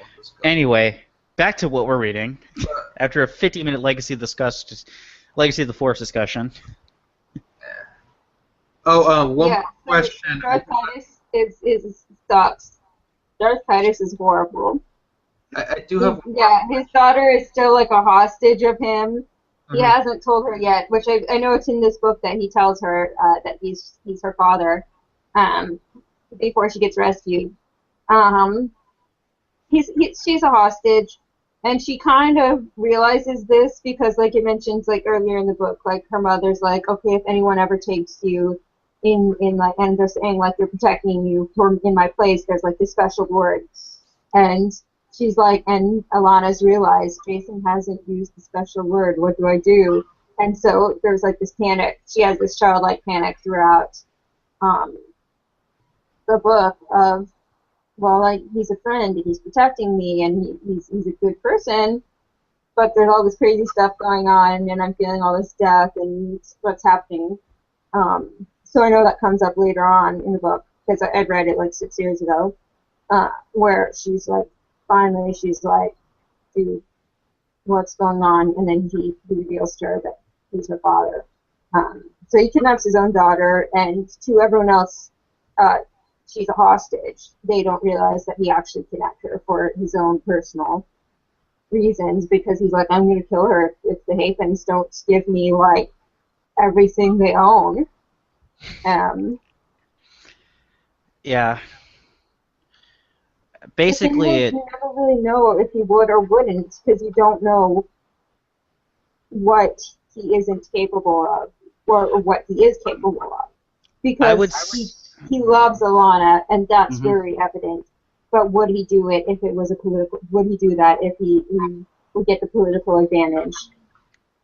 I would say no, he wouldn't. Just after reading Invincible and how much of a crisis it was that Alana's life could have possibly been in danger at the end to him, I think that that was the one straw. He could have killed Tenel Ka if he had to. Yeah, definitely. I think he would have if he. I think after Inferno, I think he was fully capable of killing Tenel Ka. I think it would have completely destroyed the last bit of Jason inside of him, but I think he would have been capable of it. But I think Alana was the one thing he was fighting for, the one reason he fell to the dark side. That would be the only thing that he would never harm. But that's just my opinion. Has Admiral Dala shown up yet? I think she shows up at the very end of Invincible, right? No, she's in Revelations, I think is when she first shows up, and then she's around in Invincible. Yeah, like I said, it's been like 5-6 years since I've read these, so... Because I know what's coming. Yeah. And I'm reading that right now. I guess it's a good segue. I am reading Fate of the Jedi Abyss. So, stuff is happening. Things are bad. Do I want to get into spoilers? Because I don't think Amelia hasn't. You haven't read Fate of the Jedi, I haven't have you? read Fate of the Jedi yet, and like I kind of know some of the details of what happened, but I've tried to avoid too much, even though I know like a shit ton of details. All right. Well, things are bad. Go ahead. You know. Go ahead. You know, I already hate you, so you can't make me hate you more. Who me? No. What did I do? I really know you, Jeremy. I hate John. John Sadler? Yeah, I hate him too. Amelia, why do you hate me? What have I ever done to you, other than I corrupt don't you? actually hate you. Other than corrupt you to the ways of the Stabbing? Give Us Legends. Yes. I was already a psycho stabber before. Just Oh, kidding. no. I have never stabbed anyone. I've never killed anyone. I'm actually very much a pacifist. But if I ever snapped, beware. So for those of you who don't know, it's kind of become an inside joke in the chat with myself, Bill, Brian, and Amelia, who's in it now, that we just like have an obsession with stabbing things. And we keep changing the chat name to like the various jokes of stabbing. A couple months ago, we kept making parodies of the Star Wars movie titles with jokes of stabbing, like A New Stab, The Stab Strikes Back, Return of the Stabbing, and then we've just gone completely wild with it. What's the group chat's name right now? Hang on, let me. Phantom Stabbing. Well, it's something that we can't talk about right now. Foundation, the stabby was stolen from us. Yeah, it's called The Stabby Was Stolen From Us right now. We change it every couple of days to be a new joke about stabbing. I think at one point I changed it, and I was so proud of this. It was called what was it? It was Stab Wars, Stab by New Stabby Order, Stab by Troy Stabbing. Yes, I remember that. That was awesome. God, you people are the worst. Yeah, so And then we sent gifs of each other to each other it's a meme of Futurama of the one Psycho bot like going back and forth with the knife, and it says stabbing. We use it like 10 million times a day. No. So this is how I fit into the whole stabbing thing. So Dylan messages me one day. I don't know if it was privately or on our admin chat of Star Wars reviewers and Cross with the Omniverse, and he's like, "Do you guys?" I looked up stabbing memes, and it's taking me down a dark path. I'm going down a path I can't follow. Yeah, it's stabbing.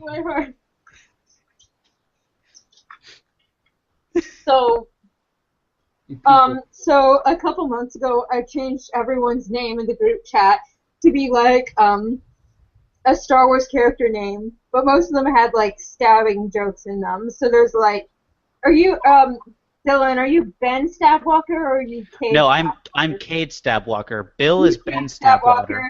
So mine was Tahiri, just Tahiri. And the other day, was it you? You changed my name to Tahiri. They stabbed my boyfriend Bayla. And then you changed it again, and it's Tahiri's stabby lightsaber.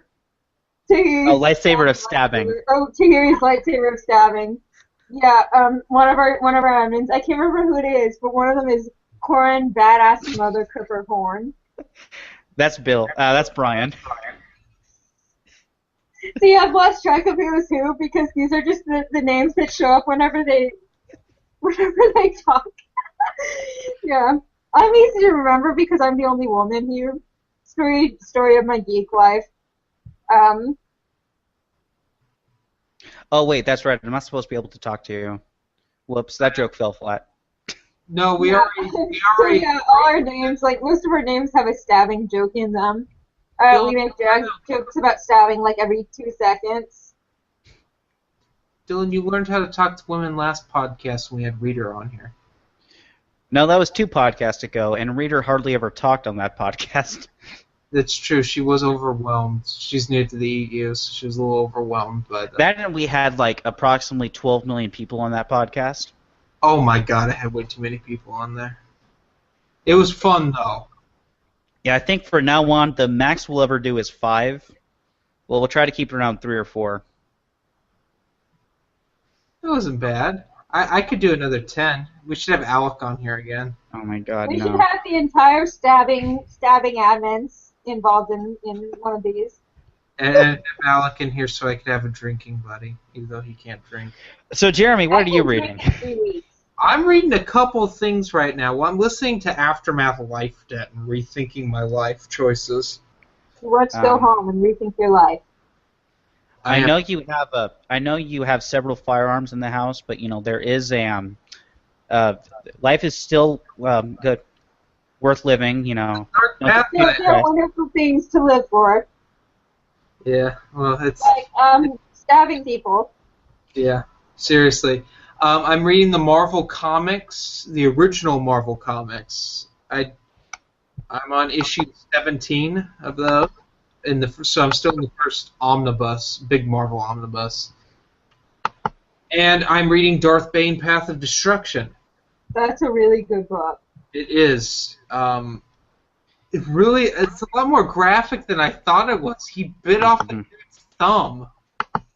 Mm-hmm. It's Those books a are kind good. of between PG-13 and rated R. I'm at the point where Star Wars stuff. he's committed mutiny, and he's going to attack the comm station on his own terms. So I'm not that far in it. It's a good book to read when you're angry at someone. Twisted. Oh.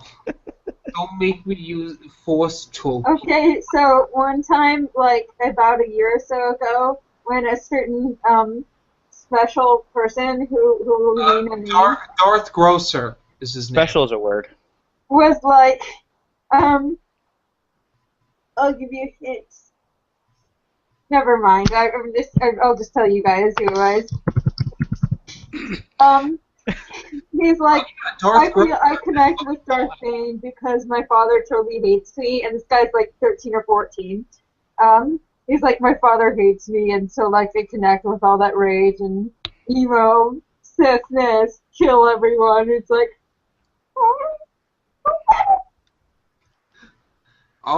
he's actually slightly worse than Darth Harasser, aka David. who's Darth Harasser? Wait, never mind. I don't care. David James. I'm trying not to gossip about people here, so I'm like avoiding names. Oh no, we have certain people who we just like, we just talk about. I hate. He treated Dylan like crap. He should have been. Yeah, you actually hate him more than I do, and I was the one that had to deal with him for 6 months. Well, it's because of how his stupid passive-aggressive letter he sent you, but he should have sent it to me. I was the one that said things. Blame the right person, asshole. Anyways, we were talking about how Jeremy is reading Path of Destruction. Yeah, I'm on a path of destruction while reading Aftermath Life Debt. Self-destruction. Maybe explains my alcohol. I hear that it's the general consensus from what I've heard so far of Life Debt is it's better than Aftermath, but it's still full of Wendigisms. You see, this is the thing. I honestly want to say it's worse because it's full of Wendigisms. It's like he didn't learn. Well, he did learn. There hasn't been an interlude yet. I'm a couple chapters in. There hasn't been an interlude about characters that we'll never talk about again. But here's the deal. He starts off with a character running on Jakku because Jakku's being hyped up for the big battle of Jakku. And Jakku, and Kujaku, and Jakku. And the boy this is how it starts. The boy runs. He's barefoot, but he runs, and it doesn't hurt his feet. And he runs. He runs. The boy runs on the ship, and he runs, and it's like, shut up. And then it cuts to the book. Cuts to the actual story. And it's so stupid. Just I don't want to read it, but I have to. Is Aftermath Empire's End going to be a can rant at this point? It might be a video of me just dead on the floor. Like I'll have like a family member take a picture and they'll be up for 20 minutes in a video. And it's just me dead, surrounded by beer bottles because I drank myself to death. What are you fanning at me with? No, I was hitting myself with Invincible because you were talking about Chuck Wendig. Okay, this is. I think you Even though you don't like killing more brain cells than me hitting myself with this book. Even though you don't like Troy Denning? Wait, I didn't say I don't like Troy Denning. I've said I think he has issues. Yeah. That's a callback to a conversation. I think a lot of his contributions to the Star Wars universe were amazing, but I think he, I was telling the stabby people the other day, he makes more sex jokes than a 12-year-old boy. Now Chuck Wendig just puts on full-on sex in this new Aftermath book, apparently, according to Geekstatic. Well, I mean, I'm looking forward to the first porn Star Wars book. Well, I mean, there's a scene in Invincible. Oh yeah, where like Leia's a dominatrix or whatever. No, not that scene. The scene with Tahiri and Ben. Oh my gosh, that pissed me off so much.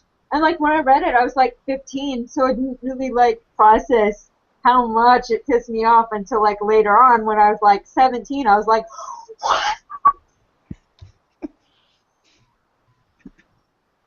That bothers me, and I haven't even read it.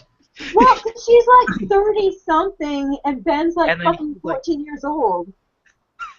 And she's like trying to... Yeah, Ben's a kid. I mean, he's probably the luckiest kid ever, but I mean... No, he actually doesn't go for it either, because he realizes what she's doing, because she's trying to get information out of him, and... Mm-hmm. Oh, that's even worse.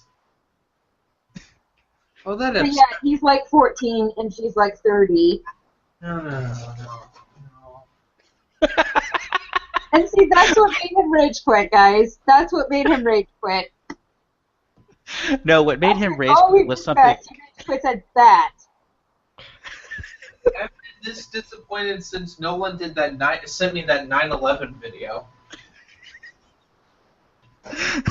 Where you literally you really said no. You walked away from your computer and somehow hung up the Skype call. And then Nolan and I are just like, I think we broke Jeremy. I had to go upstairs to get a glass of water and sit with my mother. Oh my goodness. Position. Drink my water. Anyway, back yes, to... what happens in Invincible, and it made me so mad. Oh yeah, and I recently read someone's review of one of the Fate of the Jedi books where they were like really bothered by this one scene with like Ben and like the Sith girl because it was like borderline abusive.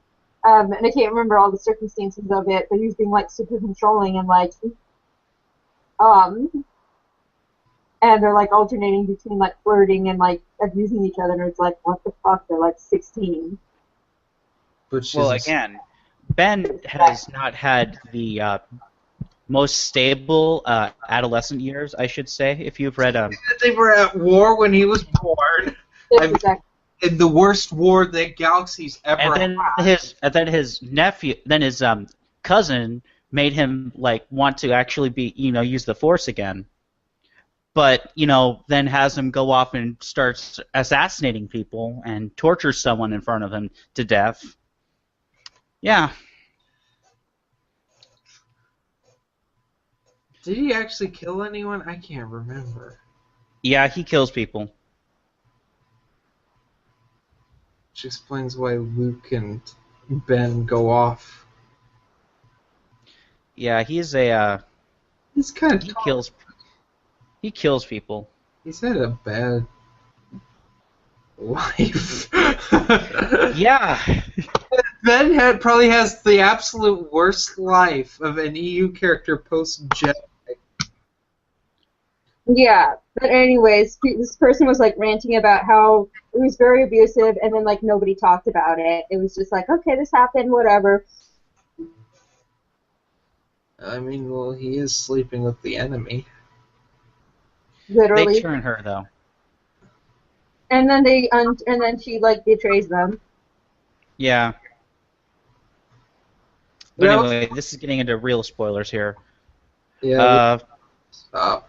So should we answer Dark Snovia's novel of the question? I'm so sorry, Amelia. You have to be a part of this fucking Darth Riddler's goddamn 20-part question. And Dark Snowy, I really enjoyed your video where you destroyed all your new canon books and threw them in the garbage. It was hilarious. I was laughing while in the bathroom, and my coworkers thought there was something wrong with me. I just couldn't stop. So his first question, what do you think is worse, the Hobbit trilogy or the prequels? I have not seen the Hobbit trilogy, so I cannot comment. I gave up on the Hobbit trilogy after the second movie. I was like, I'm going to kill something. And the third one had no plot. It was war porn. I didn't watch the third one. I knew I couldn't. I was like, after the second one, okay, see, look at it this way. The way most of the Tolkien fans feel about the Hobbit is how I felt about how they treated the Lord of the Rings. Yeah. So when the Hobbit came along, I was fucking furious. And like the second movie was like, I'm done. I am using black magic and resurrecting Tolkien from the dead so he can murder Peter Jackson. Obviously I'm not that psycho, so I didn't. But I was fucking pissed. See, I'm the same way. I do enjoy the Lord of the Rings trilogy on a basic level. And I've talked about this. It's like, what are you guys doing? Stop. Because we're all Tolkien, except for Dylan here. For the Hobbit movies, took like they butchered characters from not only the Hobbit but the Silmarillion as well, which really bizarre. It's just there are no characters from the Silmarillion in the Hobbit. They don't have the rights to any of those characters. But they make characters that are similar to the Silmarillion characters in there. Yeah, they did try to like plagiarize it without actually. But they did the same thing in Lord of the Rings. I mean, they took Aragorn and Arwen, and it's Beren and Luthien. Well, their story is meant to parallel that story, though. Aragorn and Arwen's story is meant to. Like, if you read the appendices of Lord of the Rings, and you read like the Aragorn and Arwen's story, it is very parallel to it. So I mean, that wasn't without. It's just so bad in the movies. That's reason. Those are the worst parts of those movies. Yeah. I haven't watched the Lord of the Rings movies in about 8 years or 7 years. It's been a while since I saw them too. I think I saw them all right before I saw the last Hobbit movie, so it's been a couple. I've not seen them in 7 years. Yeah, so I was like 13 when I last watched them. 13 or 14 when I last watched them. They piss me off. I don't think they're horrible movies themselves, but as a book fan, it's like they just took the story and used a rough outline of it. The Hobbit, they just completely went off the deep end, and I was like, bye, Felicia. Let's throw as many CGI crap as we can on the screen. And that's Can we not talk about this right now? I don't want to get mad. But by far, it's the Hobbit trilogy is worse than the prequels. Okay, yeah, let's leave it at that then. The prequels had a lot of good stuff. Yeah, they were crappy quality, a lot of bad, but there's also a lot of good. Mm-hmm. Do you think there should be a vote of no confidence in Dave Filoni regarding his involvement in continuity, the convoluted BS known as the Clone Wars and Rebels? There already has been numerous times. Right, I think Tristan had the first one. We've been saying that ever since they brought in the Mandalorians to the Clone Wars, right? You know, secretly, I think Leland Shee did, and then no one listened to him because they were paid off. And then Leland she just said, you know what, screw it, I'm just going to let him finish it, and then I'm going to fix everything later. And thank God for that Fantasy Flight core rulebook for Force and Destiny. Because boy, did that fix everything. It really did. What else? This next question. I know I asked Matt about this, but how drastically different do you think the Star Wars expanded universe would have been if Anakin Solo had lived and it had been Jason that died in Star by Star? Do you Ooh. think he would have fallen victim to the dark side? No, No. because their I think original. that Anakin Solo was inherently pure, and uncorruptible. I mean, no one's like completely beyond corruption, but I think he had this inherent purity about him that, and not like it really in like a religious or spiritual sense, but like he was just composed of goodness Mm-hmm. going through, and like yes, he had his flaws and made mistakes, but I think at his core, he was someone who just had this. It's hard to put my fingers on. I think there's a really good Jaina quote about this. I'll see if I can find it in my million quotes on my page. I'll get back to you if I can find the quote. Here's what I believe would have happened. Jaina would have fallen to the dark side. Yeah, that was their original plan. Because that was the original plan. If had died, Jaina would have become. And Anakin would have had to step up, and I believe eventually Anakin Solo would have been the Grandmaster of the Jedi Order. That was the plan, actually. That was the plan to make Anakin. You know, they only created Ben because they knew they were going to kill off Anakin. Yeah, Ben was actually created because they knew they were going to kill off Anakin. Because originally the plan was for Anakin to take on the helm of Luke.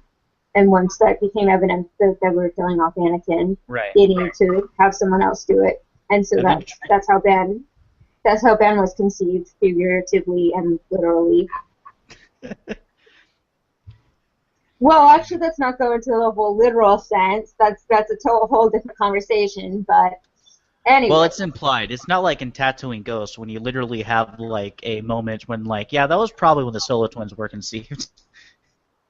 Yep. It's a good part. Wait, really? I haven't read back to the Troy Denning. I read it, so. It's a part of that boring book. According to Tristan, I do believe. Again, fourth question. How different do you think the Star Wars universe would have been if Jar Jar Binks had been a Dark Sith Lord the whole time? Let's not get into this, please. Not at all. I don't want to talk about that stupid fan theory. For the love of God, stop bringing it up. Fifth question.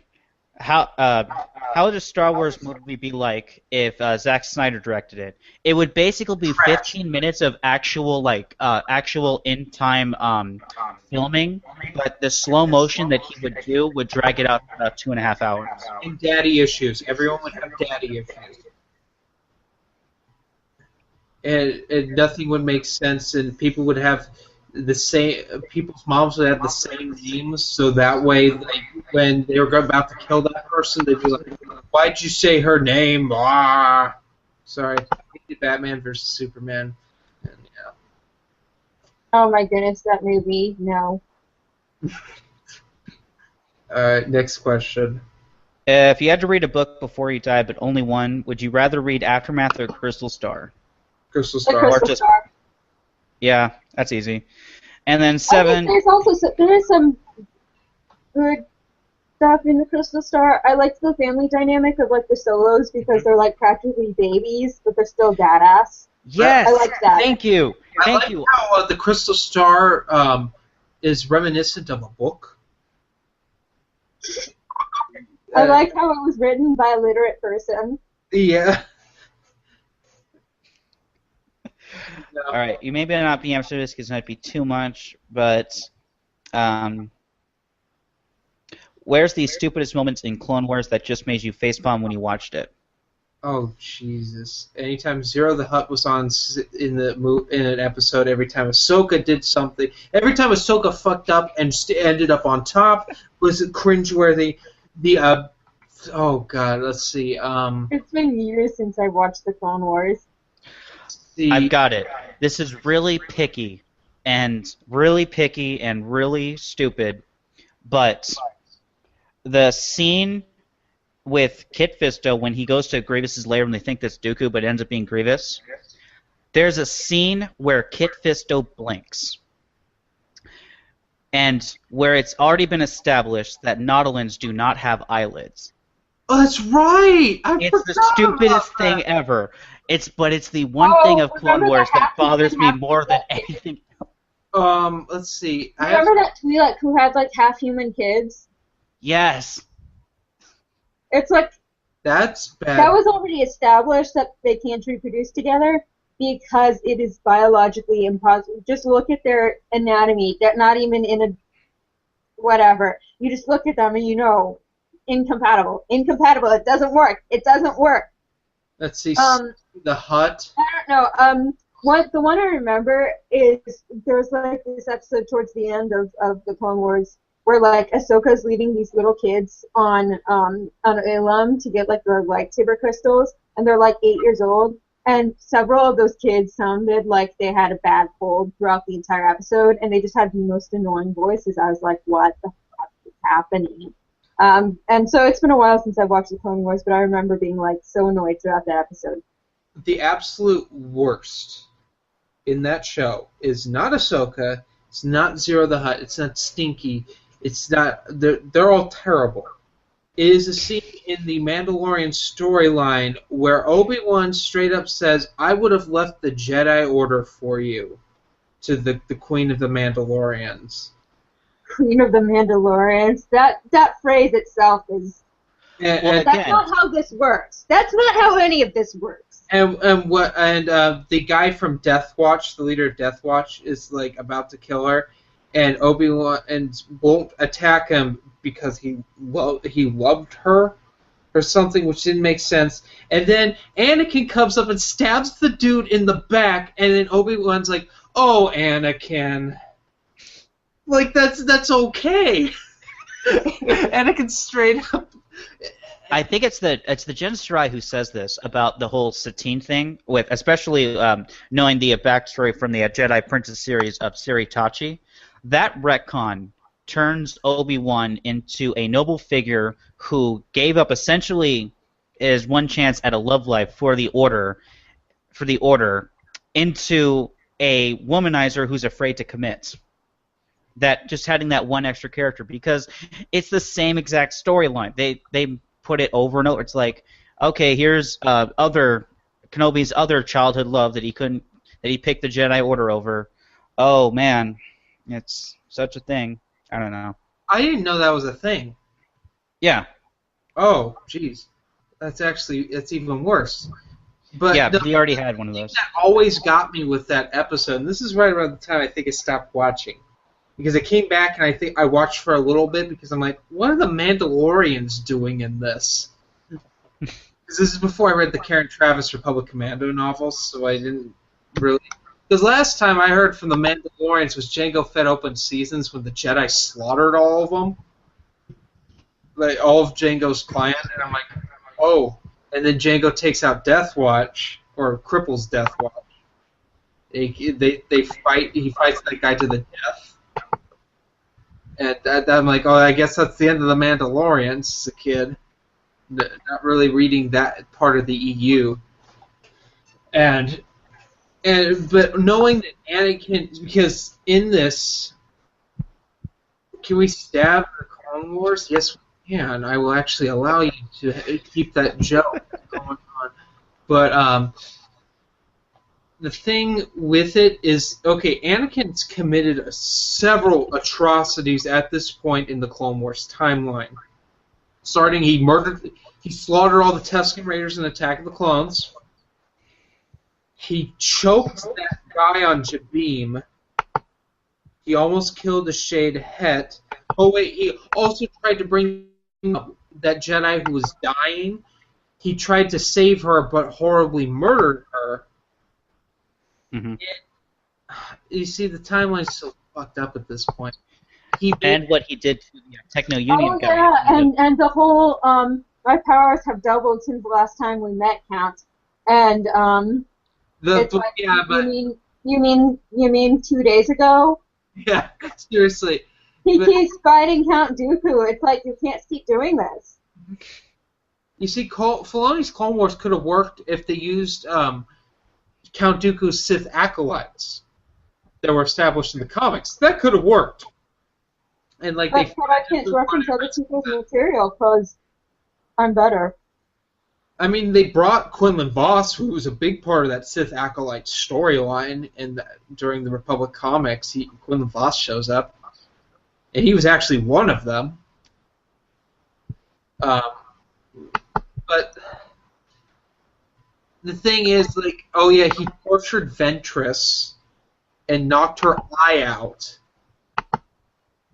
Which that Filoni ignores that too. Do you remember? Did either of you ever read the Republic comics? No, you're asking the wrong person. I didn't actually read much of the prequel era. There are not really many books in the prequel era I got into. Let me just say, because of Dark Horse, the Clone Wars were absolutely brutal. The whole goal was to be war is hell, and it was absolutely gritty. Jedi died left and right. They established people you really cared about, and they died. People you knew from from earlier in the Republic comics just went to the dark side and joined Count Dooku. It was awful. It was basically the New Jedi Order of the comics, pretty much, because it came out right after that. Yeah, well, kind of during the end of New Jedi Order, this was happening. You had Dirge, who was a Jedi killer. Ventress was a Jedi killer. Dirge threw someone in lava.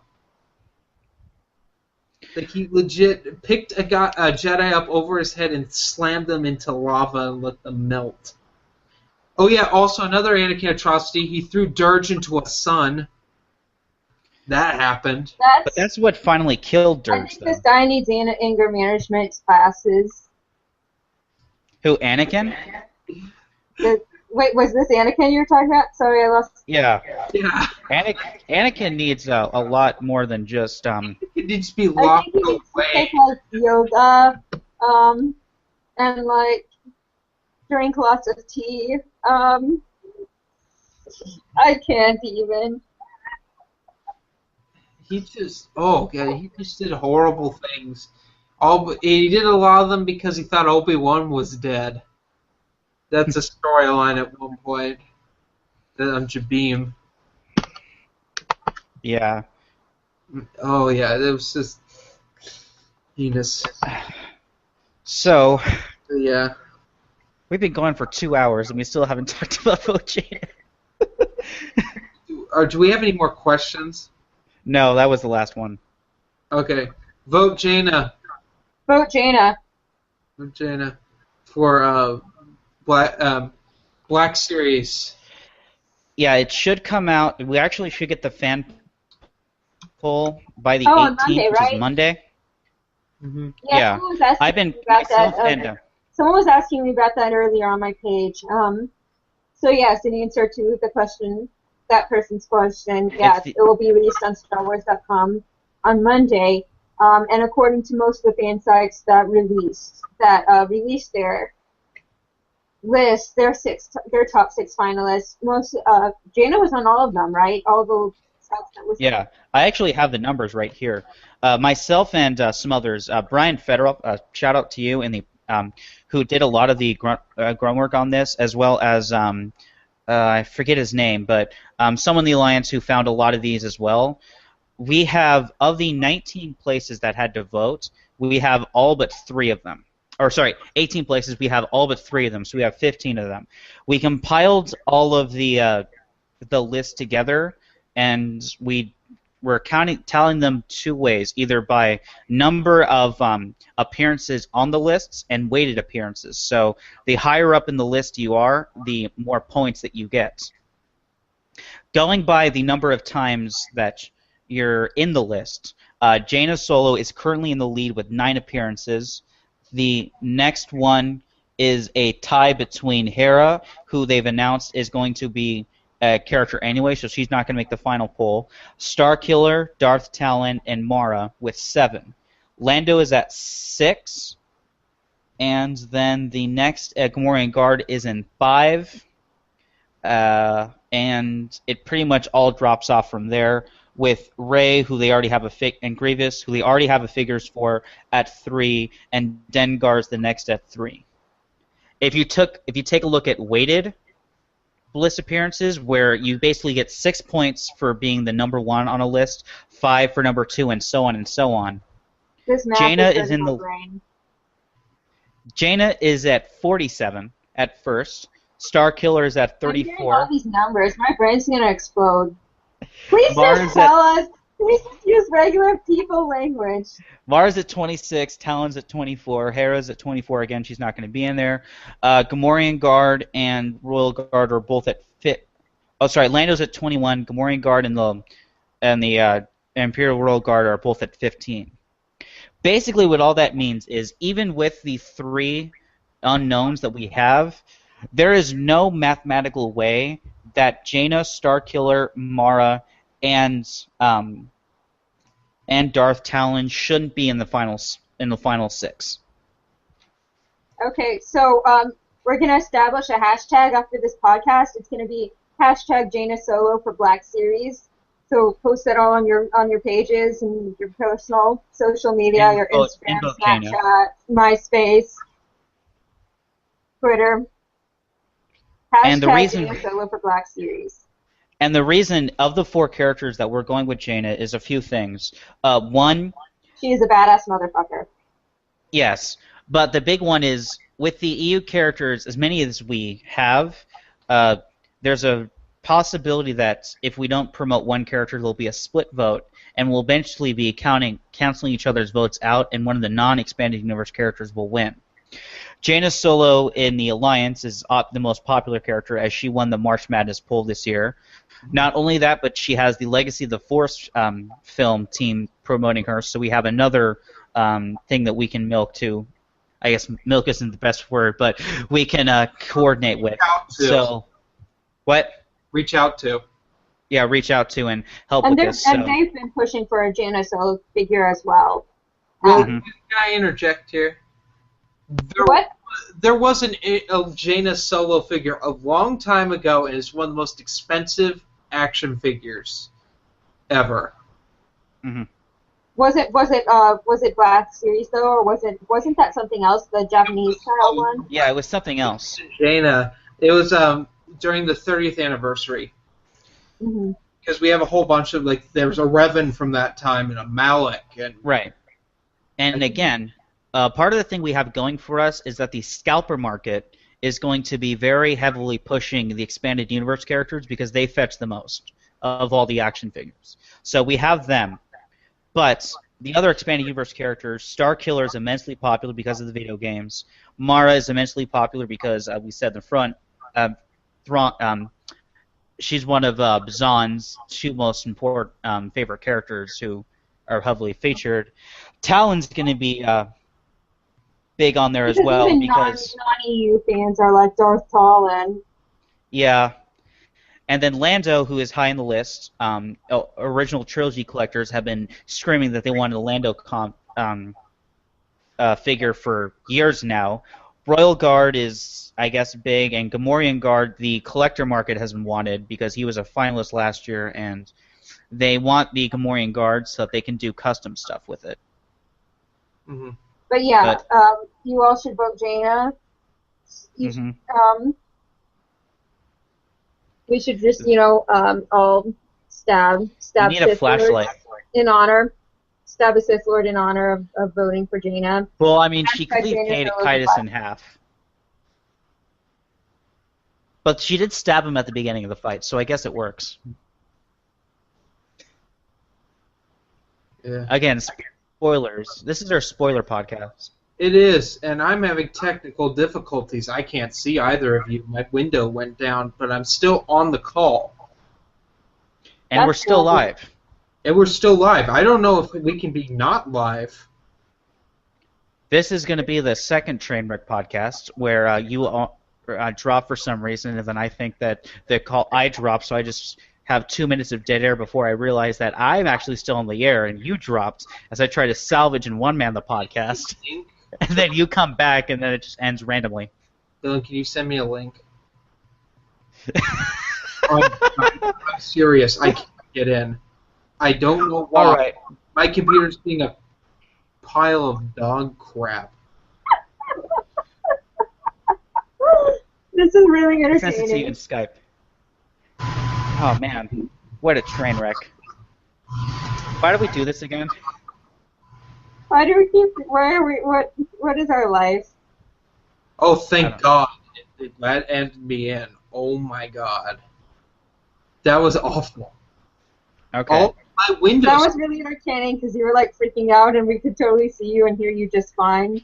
I had no window. None of my windows are working on my taskbar. That's because you're using a Mac. No, I'm not. I'm on Windows 7. And I have a PC. It was bad. That was awful.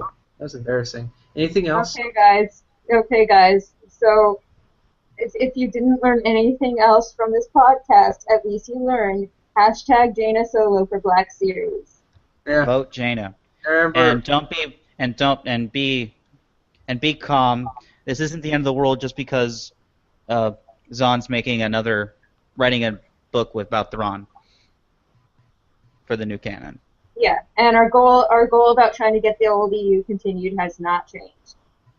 Basically, We're those still two things are the here. reason we recorded the podcast. and I'm Judas the honky devil, and you should hate me. Blah, blah. Right. Right. Actually, I don't think Amelia knows this, but when he bought his copy of the first Aftermath, he actually got, as part of rewards, 30 pieces of silver Lords with of the it. Sith. Oh, that was Lords of the Sith. Okay, sorry. I forgot. But yeah, he got as part of your rewards from Lucasfilm 30 pieces of silver for it. So. And a copy of Snow White Diamond Edition on Blu-ray.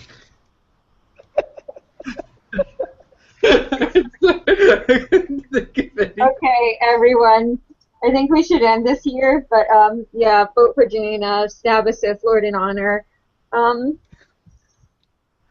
I'll stab Darth Harasser and Darth Grosher. I won't stab anyone. Metaphorically speaking, I would never actually stab someone. Yeah. That's why. He's going to stab me on our trip to Gen Con. Oh yeah, check us out if you're going to be at Gen Con. Win a date with Dylan. Oh my God, we're not doing this. I'm going to try to convince Dylan. Please end this right now. Please. Matt Wilkins, myself, Mikey from Saturday Morning Samaflange. You know, he's not coming. Or he's not going to be with us. He's not going to be with us. End the podcast. Yeah, let's end it. Okay, vote Jaina. Vote Jaina. Vote Jaina. You know, have a nice day.